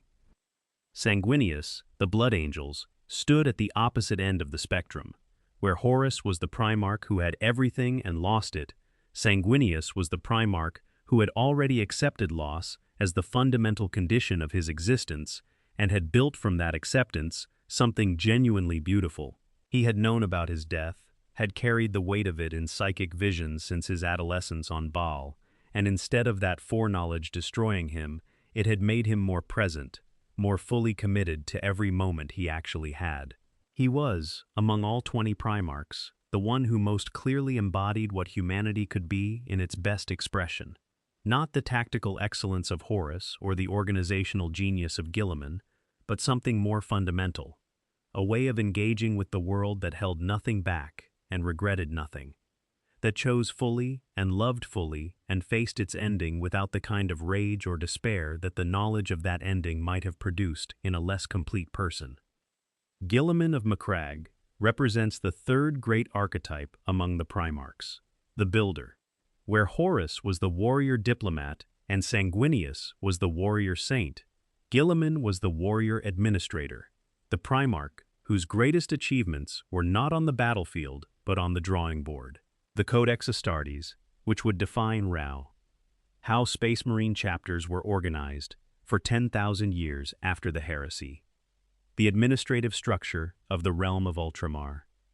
The military and civil frameworks that became the templates the entire Imperium was organized around. Guilliman was making something that would last, something that would function after him, and that orientation toward durability and institution building, rather than personal glory or even personal relationships, made him in some ways the most aligned with the Emperor's actual project, even if the Emperor himself found Guilliman's methodical nature less emotionally engaging than some of his other sons. Magnus the Red is perhaps the most written about tragedy in the entire Horus Heresy, because his story is one of the most classically structured tragic arcs in the setting. A being of extraordinary intelligence and genuine love for his father and his people who destroyed everything he loved through the very capabilities that made him extraordinary. Magnus was the most gifted psyker among the Primarchs, a being whose relationship with the warp was so natural and so complete that he experienced it less as a dangerous foreign territory to be navigated carefully, and more as a second home, a space where his mind could expand to its full capacity and find things that would otherwise be completely inaccessible. He was also the Primarch who saw the Emperor most clearly as a father rather than as a commander, whose love for the Emperor was the most simply and directly personal of all his brothers. That love destroyed him, because when he became aware of Horus's corruption, when he saw in the warp what was coming, his immediate instinct was not to follow the proper chain of command or wait for appropriate channels, but to reach out directly to his father, to warn him personally, to protect the person he loved from what was coming for them. And the method he chose, reaching through the warp into the heart of the Imperial Palace, severed the protections around the Webway project with such completeness that thousands of people died in the immediate aftermath, and the Emperor's most important work was ruined beyond recovery. The tragedy of Magnus is that he was right about everything that mattered and wrong about the one specific thing that determined what actually happened. He was right that Horus was corrupted. He was right that the warning was desperately necessary. He was right that the Emperor needed to know. He was wrong about the cost of the method he chose, and wrong about his own ability to handle that method safely enough to avoid catastrophe. And being wrong about those specific things in that specific moment undid everything that being right about the larger picture should have bought him. Lorgar Aurelian is the Primarch whose story might be the most directly relevant to the state of the Imperium in the 41st millennium, because the thing Lorgar wanted, the thing he was humiliated for wanting, and the thing he eventually found in the worst possible form, became the dominant organizing principle of the civilization he tried to destroy. He wanted a universe with meaning. He wanted gods that were real and present and responsive to devotion. He wanted the kind of relationship between humanity and the divine that most human cultures have always sought and that the Emperor was explicitly trying to prevent. He was, in the most brutal possible way, answered. He found his gods in the chaos powers, beings that were real and present and responsive to devotion, beings that rewarded faith with actual power and actual connection in ways that ordinary human religion could only approximate. That these gods were entropy and hunger wearing the masks of meaning, that the universe they offered was an abattoir rather than a sanctuary, that the relationship they offered was consumption rather than love, was the specific tragedy at the core of Lorgar's story. And yet, in the 41st millennium, it is Lorgar's writings that the ecclesiarchy recites in the cathedrals, his theological frameworks that the priests teach as doctrine, his vision of the Emperor as a divine being worthy of complete devotion that has become the organizing mythology of the Imperium. The irony is too complete to be accidental. The setting seems to be suggesting something about the relationship between genuine devotion and the specific object of that devotion, about whether the human need for meaning can be redirected once it is awakened without being destroyed, along with whatever originally wakened it. The two missing Primarchs, the 2nd and 11th Legions and their Gene Fathers, represent perhaps the most deliberate mystery in the entire Warhammer setting. Their names are gone. Their records are expunged. Even in-universe, the information about what happened to them has been so thoroughly purged that characters who were alive during the Great Crusade cannot access it. Something so terrible happened with those two Primarchs and their legions that the Emperor, or those acting after him, decided that the correct response was not acknowledgement and learning, but total erasure. The imagination naturally fills the gap with horrors, and the mystery serves its narrative purpose precisely by not being resolved, suggesting without specifying that the 20 Primarchs were not all tragedies that played out in the open, that some failures were too complete to be memorialized. Extended lore, the Imperial Truth and its failure. The Imperial Truth was the Emperor's most explicit philosophical project and his most complete practical failure, and understanding why it failed is essential to understanding the specific shape of the Warhammer 40,000 universe in the 41st millennium. The core of the Imperial Truth was simple: the supernatural does not exist, or rather, that apparent supernatural phenomena have material explanations, and the appropriate relationship between humanity and the universe is rational inquiry, empirical investigation, and the building of knowledge, rather than the cultivation of faith in beings or forces that demand devotion in exchange for favor. The Emperor enforced this doctrine across the compliance worlds of the Great Crusade with genuine force. Religious institutions were dismantled, devotional practices were suppressed. The specific thing that billions of human beings had used to make sense of their lives and their deaths and their places in an incomprehensible universe was taken away and replaced with the assurance that reason was sufficient and the material world was all there was. The Emperor had good reasons for this. He understood the warp. He understood the mechanism by which religious belief fed the chaos gods. He understood that every prayer directed toward a supernatural entity was psychic energy flowing from a human mind into the immaterium in a form that made it available as sustenance for whatever entity was closest to the image being prayed toward. The Imperial Truth was, in this analysis, a form of psychic hygiene. a way of reducing the signal that humanity was broadcasting into the warp, of cutting off the supply of devotional energy that the dark powers depended on for their continued growth. But he underestimated several things.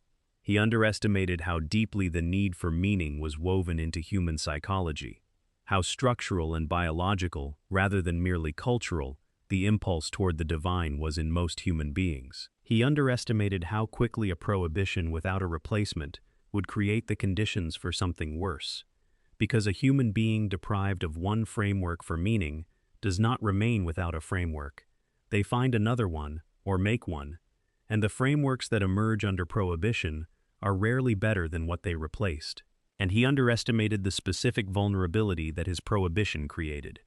The inability of people who had been taught that the warp did not exist, that daemons were not real, that chaos was a superstition, to recognize and respond to them when they did show up on the battlefield, or in a compromised colleague, or in the particular texture of a decision that had started going wrong. Lorgar identified this vulnerability before anyone else did. The word-bearer's first chaplain Erebus understood it at a practical level even earlier. The decision to cultivate warrior lodges in the legions, small groups that met in secret to discuss things outside the official structure, was specifically designed to create the social infrastructure through which the corruption of the imperial truth could spread, using precisely the human need for community and meaning and connection to something beyond the purely material that the truth had suppressed rather than satisfied. The heresy proved that the imperial truth was not sufficient to protect what it was trying to protect. Not because the emperor was wrong about the danger of religious belief in general, but because prohibition of something as fundamental as meaning-making does not make people not need meaning. It makes them need it more urgently and find it in whatever form is available, and in the specific conditions of a galaxy full of warp entities that are happy to provide meaning at a price. Those available forms are often exactly what the prohibition was trying to prevent. The ecclesiarchy that emerged after the heresy is many things, some of them genuinely terrible. The Reformation that institutionalized the worship of the emperor as a god violated everything he had explicitly said he was. The church that grew up around his name committed every excess that the imperial truth had been designed to prevent. Inquisitions and crusades and the burning of knowledge in the name of faith and the sacrifice of individual understanding to institutional doctrine. The Inquisition that hunts psychers and heretics and aliens with equal ruthlessness draws on a tradition that the emperor would have found abhorrent in its specific expressions even if he would have recognized the underlying concern. And yet, in the 41st millennium, the faith of the ecclesiarchy is not simply a false comfort. The emperor is genuinely present in the warp, genuinely sustained by the psychic output of his believers, genuinely capable of interventions that the purely rational framework of the imperial truth could not have explained or predicted. The saints are real, the miracles are real, in the specific sense that they happen and have observable effects that exceed what natural processes account for. The belief of billions of people is doing something in the warp, is feeding something that acts with discernible intent and something like care toward the people who offer it their devotion. This does not vindicate the specific institutional forms that belief has taken. The ecclesiarchy's history is stained with genuine horror, but it raises an uncomfortable question about whether the emperor's atheism was strategically correct, whether refusing to become a warp entity by refusing the worship that would have accelerated his development into one was actually the right choice, whether the thing that needed to happen for humanity's survival required the emperor to accept being worshipped and allow himself to become what trillions of his worshippers needed him to be, whether, in other words, the emperor's insistence on being human was an error made from pride rather than wisdom. These are questions the lore poses rather than answers, and they are better for being posed than they would be if they were settled. The specific quality of the Warhammer 40,000 setting, the thing that makes it more interesting than simple military science fiction, is precisely this habit of making you inhabit multiple irreconcilable positions simultaneously and finding that all of them contain something true. Extended lore, the Emperor's last acts and what he left behind. In the brief window between taking the throne and losing the capacity for explicit communication, The Emperor made several decisions and issued several orders that have shaped the 41st millennium in ways that their specific details do not always adequately account for. Understanding these last acts gives the best available window into what the Emperor himself believed he had done, what he regretted, and what he hoped. The founding of the Grey Knights was his most direct inheritance to the future, the specific institution he designed to address the specific failure he had just witnessed. The Horus Heresy had demonstrated with catastrophic completeness that the Chaos Gods could corrupt anything and anyone, given sufficient time and the right circumstances. 9 Primarchs and their legions had turned. Entire institutions had been subverted. The imperial truth had proven insufficient protection against entities that operated through faith and emotion rather than material means. What was needed, going forward, was a force specifically designed to fight the demonic, with the kind of awareness of what it was fighting that the imperial truth had explicitly denied everyone else. Malcador had gathered 12 individuals at the Emperor's request, people of extraordinary capability and extraordinary character, representing between them a full range of the skills and perspectives that the institution would need. From these 12, the foundations of the Grey Knights were laid, a Space Marine chapter that would operate in absolute secrecy, whose very existence would be known only to the highest levels of imperial authority, whose members would be selected specifically for their resistance to psychic corruption, who would be soul-bound to the Emperor himself as part of their creation in ways that gave them a direct connection to his protective influence. The Grey Knights would be, in a sense, what the imperial truth should have been, an acknowledgement that the warp was real and its inhabitants were dangerous, combined with a systematic, institutional response to that danger that did not fall into the trap of giving the dangerous things the worship they wanted. The Terminus Decree, already discussed, was the other explicit order of those last moments. Do not let me return corrupted. If what comes back is not what should come back, end it. This is the Emperor at his most honest and most clear-eyed. The Emperor who understood exactly what was at stake and was not willing to make his own survival a principle that could override everything else. It is the decision of a being who had always been willing to pay the costs that his project required, and who recognized that including himself in the category of things that could become too costly was not an admission of weakness, but a statement of values.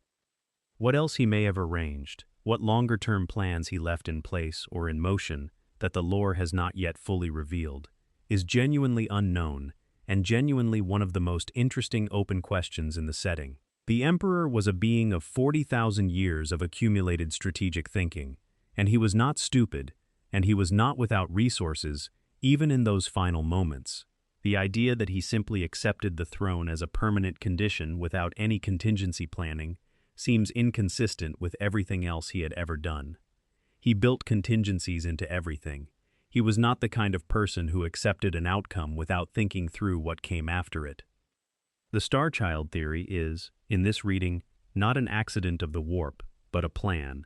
Not a plan that can be stated openly, because its effectiveness might depend on not being known, not being targeted by the Chaos Gods, specifically because they were not aware of its existence. A plan that could look, from the outside, exactly like a dying man on a machine, exactly like the thing that everyone could see, while something else was happening in the deeper places, where chaos could not see clearly, because the light was too bright for them to look directly at. Whether this reading is correct is, appropriately, not something that can be verified. It is a theory. It is also the theory that best accounts for all available evidence and that most completely honors what the Emperor's character, as revealed across 40,000 years of decisions, would lead you to expect. He was not finished. He was not simply waiting to die. He was doing what he had always done, playing the long game in conditions that would have ended anything less than what he was, and trusting that the accumulated weight of everything he had put into motion would eventually produce an outcome worth the cost. We do not yet know if he was right. The 41st millennium is not a place that inspires confidence. The Great Rift has split the galaxy. Primarchs have returned and found an Imperium they barely recognize. The Golden Throne deteriorates, the sacrifices mount, and the light does not go out. That is where the story is, right now. Not resolved, not concluded, balanced on a knife edge between hope and despair, in exactly the way that the best fiction maintains its grip, refusing to let you look away because the outcome still matters. After 50,000 years of existence, after 40,000 years of watching and preparing, after 10,000 years of burning on a throne, the Emperor of mankind has not yet finished his story. Neither has humanity. End of script. Total script complete. Extended lore, the custodians, the Astronomicon, and the living architecture of the Emperor's will. There are institutions in the 41st millennium that exist primarily as expressions of the Emperor's will in forms that outlasted his capacity to express that will directly, and understanding them helps illuminate what he actually intended and how much of it survived the transformation of his imperium into the thing it became. The Adeptus Custodes in the current era are perhaps the most direct continuation of the Emperor's original design.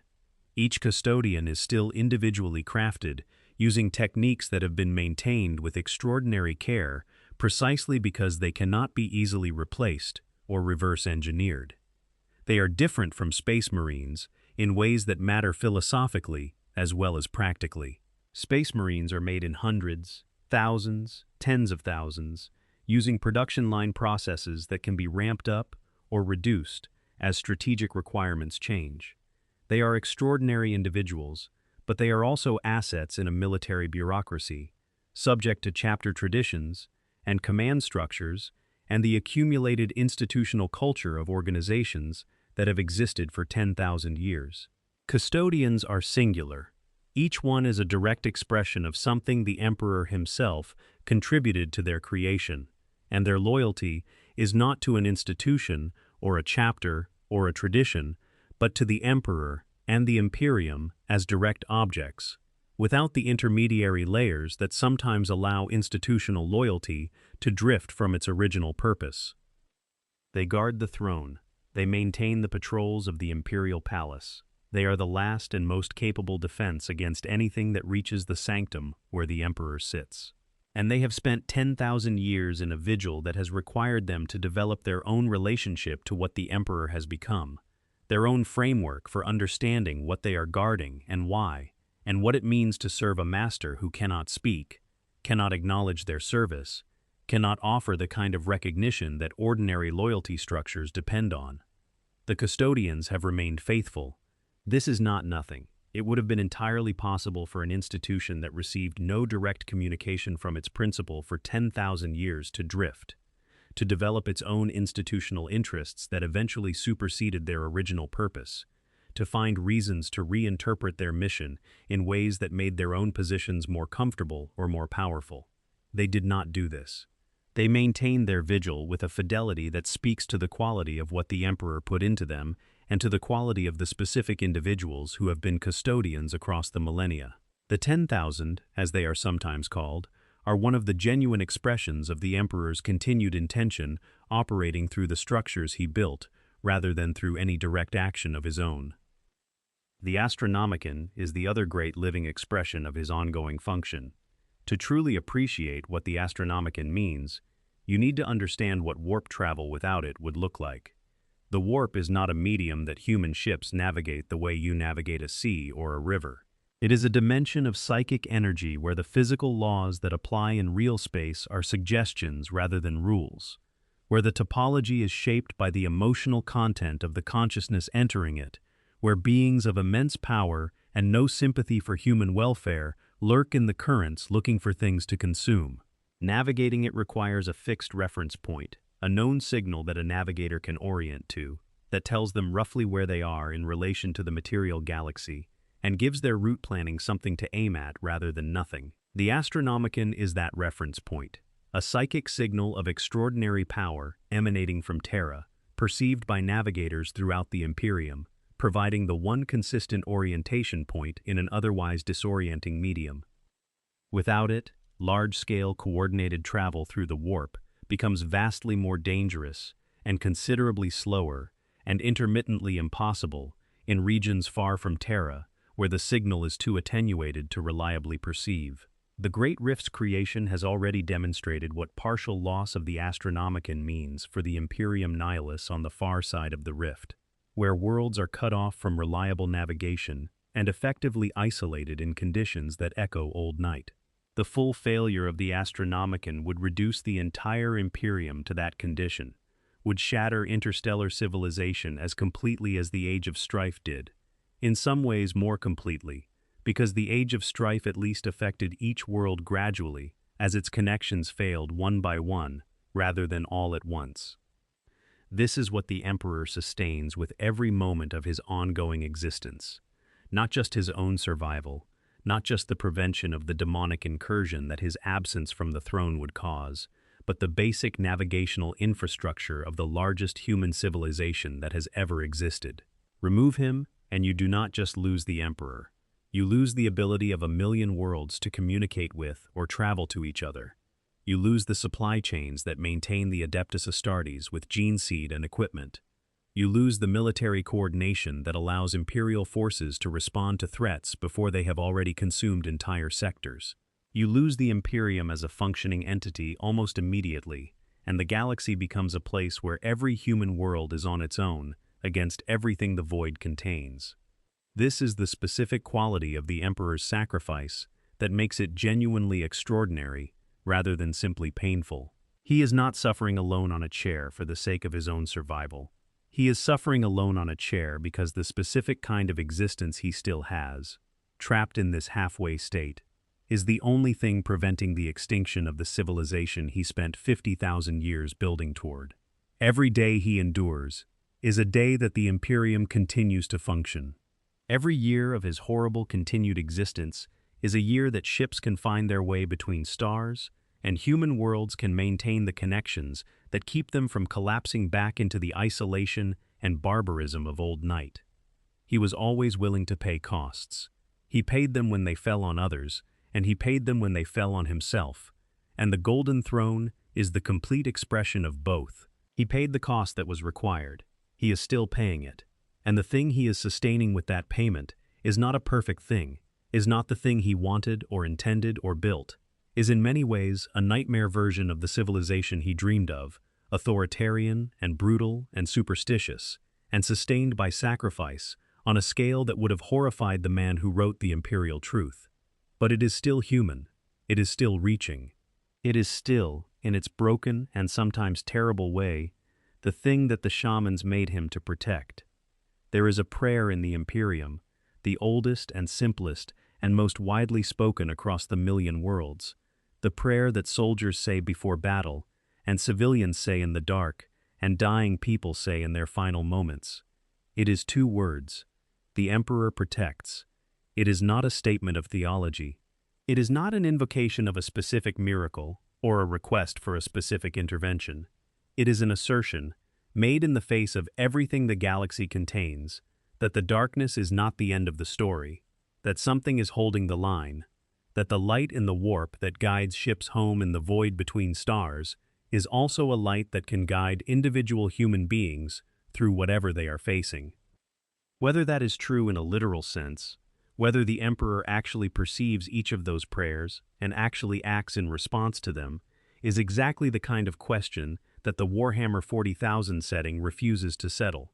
What is clear is that billions of people across 1,000,000 worlds have found that saying those 2 words helps. That there is something in the act of reaching toward whatever is on the throne, in the specific quality of the devotion that the ecclesiarchy has cultivated around his name, that is functional in ways that pure materialism cannot fully explain. Maybe that is the star child developing. Maybe it is the psychic resonance of a genuinely vast consciousness responding to the specific frequency of its own faithful. Maybe it is something else entirely, something for which the vocabulary does not yet exist. The Emperor protects. In the only way available to him, in the way that was chosen for him by the specific cost of the specific battle that broke his body, and by the specific love for the specific son that prevented him from winning that battle without being destroyed in the winning, in the way that is terrible and insufficient, and the only way that was possible, he protects.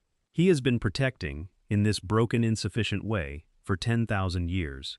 He was protecting before that, for 40,000 years, in different forms and different guises, making the small adjustments and the large interventions and all the costly decisions in between that kept the thread of the human story from being broken entirely by the darkness that pressed against it. He began in a Neolithic village beside a river, a child born from sacrifice, carrying the weight of everything the shamans had hoped for into a future that was going to test that hope beyond any limit any of them could have imagined. He is still there, in the deepest sense, still doing what he was made to do, still burning in the dark, still refusing to let the light go out. That is the Emperor of mankind. That is his story. And it is not over yet. Final reflection. Why the Emperor's story matters. Stories like the Emperor's resonate across cultures and centuries because they speak to something real about the experience of being human in a universe that does not always cooperate with human hopes.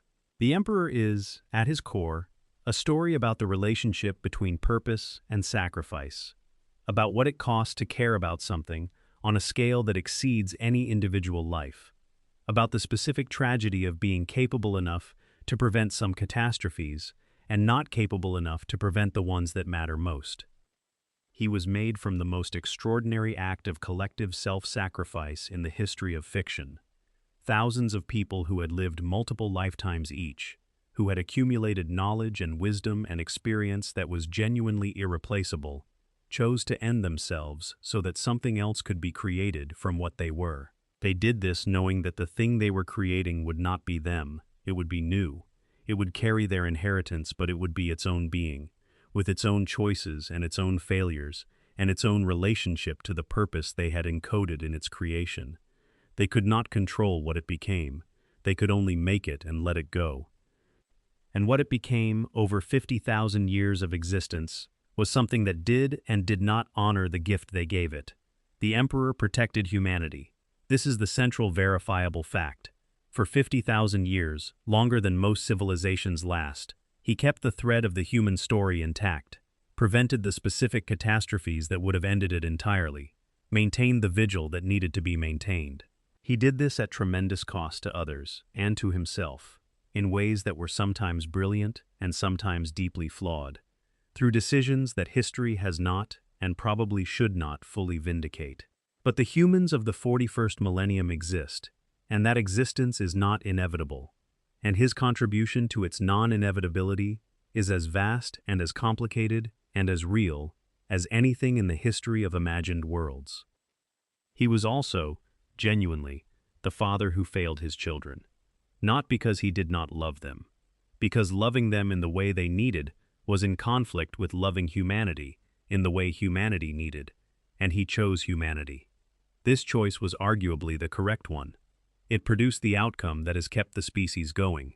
It did not stop it from being a tragedy for the specific individuals who paid the price for it.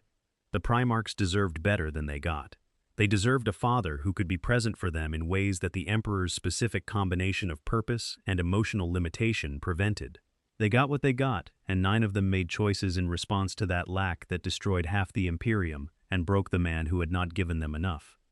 This is the specific quality of tragedy in the Warhammer 40,000 setting that distinguishes it from simple grimdark nihilism. It is not that bad things happen to good people, though they certainly do. It is that good things done with genuine care and genuine intention and genuine sacrifice produce bad outcomes through the specific human failures that cannot be engineered away because they are inseparable from the things that make us worth saving in the first place. The Emperor loved his sons. His specific way of loving them, shaped by 40,000 years of accumulated distance from individual lives, contributed to the catastrophe that nearly destroyed everything. The love was real. The failure was real. The tragedy is that they were not separate. If the Star Child theory is correct, if something is preparing in the deep places of the warp to be born from everything the Emperor has been and done and suffered, then the story the Warhammer setting is telling is ultimately about this: sacrifice compounds. The shamans sacrificed themselves to make the Emperor. The Emperor sacrificed himself, in stages, first over 40,000 years of quiet work, and then explicitly on the Golden Throne, to sustain the Imperium. The 1,000 psychers per day sacrifice themselves to sustain him. If the Star Child is born, It will be born from all of that accumulated sacrifice, a new thing made from the weight of everything that was given, carrying within it not just the Emperor's essential nature, but the hope and the grief and the stubborn refusal to surrender of every person who contributed to bringing it into existence. That is a story worth telling. That is a story worth sitting with in the dark, the way people have always sat with stories in the dark, to remember that the light in the dark has a name and a history and a cost, and that remembering the cost is how you honor the light. The Emperor of mankind was born from sacrifice and has been sustaining humanity through sacrifice ever since. In the grim darkness of the far future, where there is only war, that particular truth is the most important one available. The Emperor protects, he has always protected, and in whatever form comes next, in whatever the Star Child becomes or whatever the throne produces when it finally reaches its limit, something that carries the accumulated weight of everything the Emperor was and did and suffered and hoped for, will still be reaching toward that same purpose. To protect, to sustain, to refuse, in the face of everything, to let the light go out. Script complete. Thank you for watching. Subscribe for more deep lore. Drop a comment wherever you are in the world. The Emperor protects. Extended lore, the 10,000 years of silence. What the Imperium forgot and what it remembered wrong. There is a particular kind of distortion that only time produces.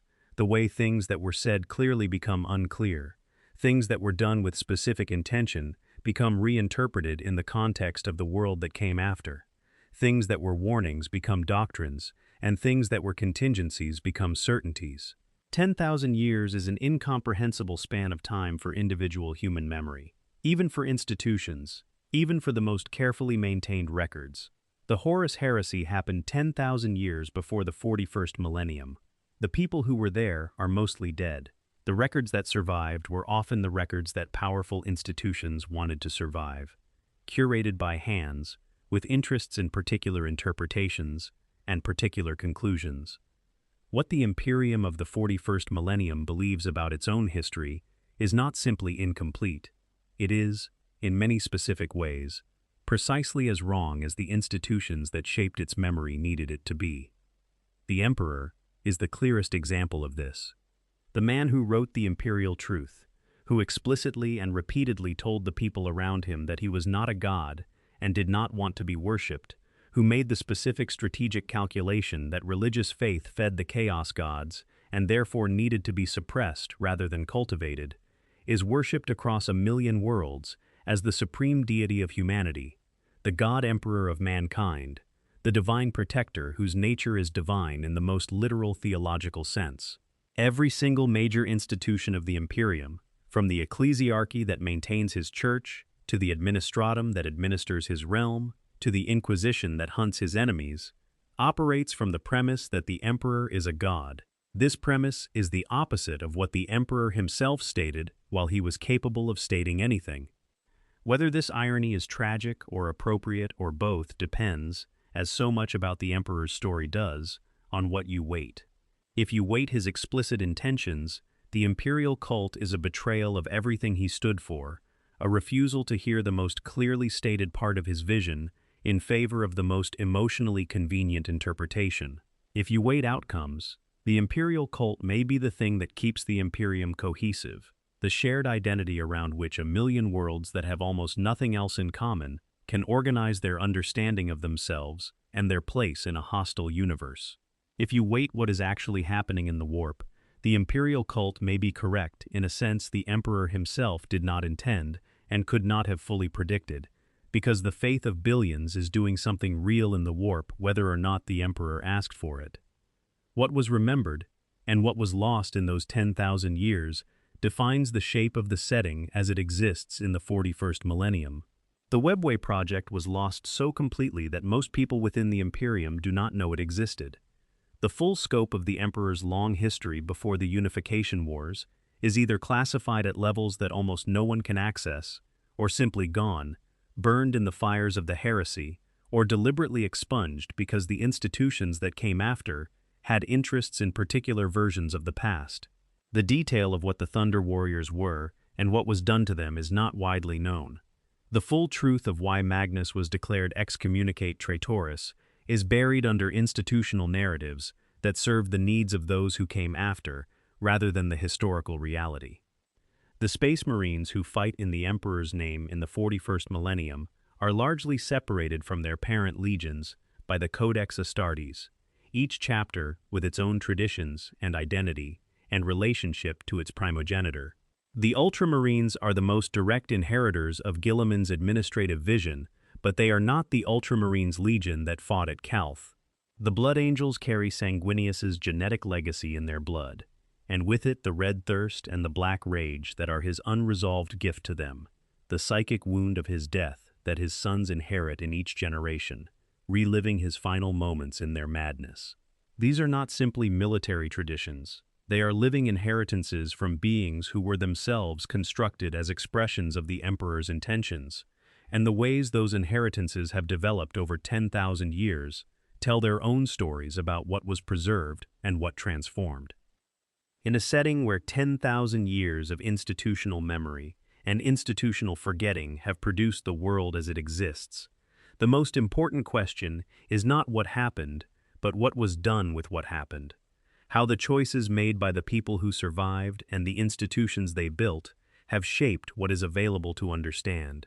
The Emperor set things in motion that he expected to last. Some of them did, some of them became other things, some of them became their own opposites. This is not a failure of planning. It is the inevitable result of a plan that has to execute across timescales that no individual, not even the Emperor, can fully control. The 41st millennium is not the future the Emperor envisioned. It is not the future anyone who fought in the Great Crusade would have wanted. It is the future that emerged from good intentions, meeting catastrophic failure, meeting 10,000 years of adaptation and institution building, and theological drift, and military necessity, and the slow erosion of detail by the grinding of time. It is a future that still has, at its center, a light that has not gone out, burning through an impossible mechanism at a cost that never stops compounding, illuminating a civilization that has forgotten almost everything about how that light came to be and what it was originally meant to illuminate. But not everyone has forgotten, not entirely. The custodians remember, in their way. The Grey Knights remember, in their way. Robert Guilliman, returned to a galaxy he barely recognizes, remembers with the specific clarity of a consciousness that was preserved across the span of the forgetting, and can see the distance between what was intended and what exists. He does not find that clarity comfortable. He finds it, by his own account, almost unendurable. But he continues, because continuing is what the people the Emperor made do, in the face of what they find and what they feel about it and what it costs them to keep going.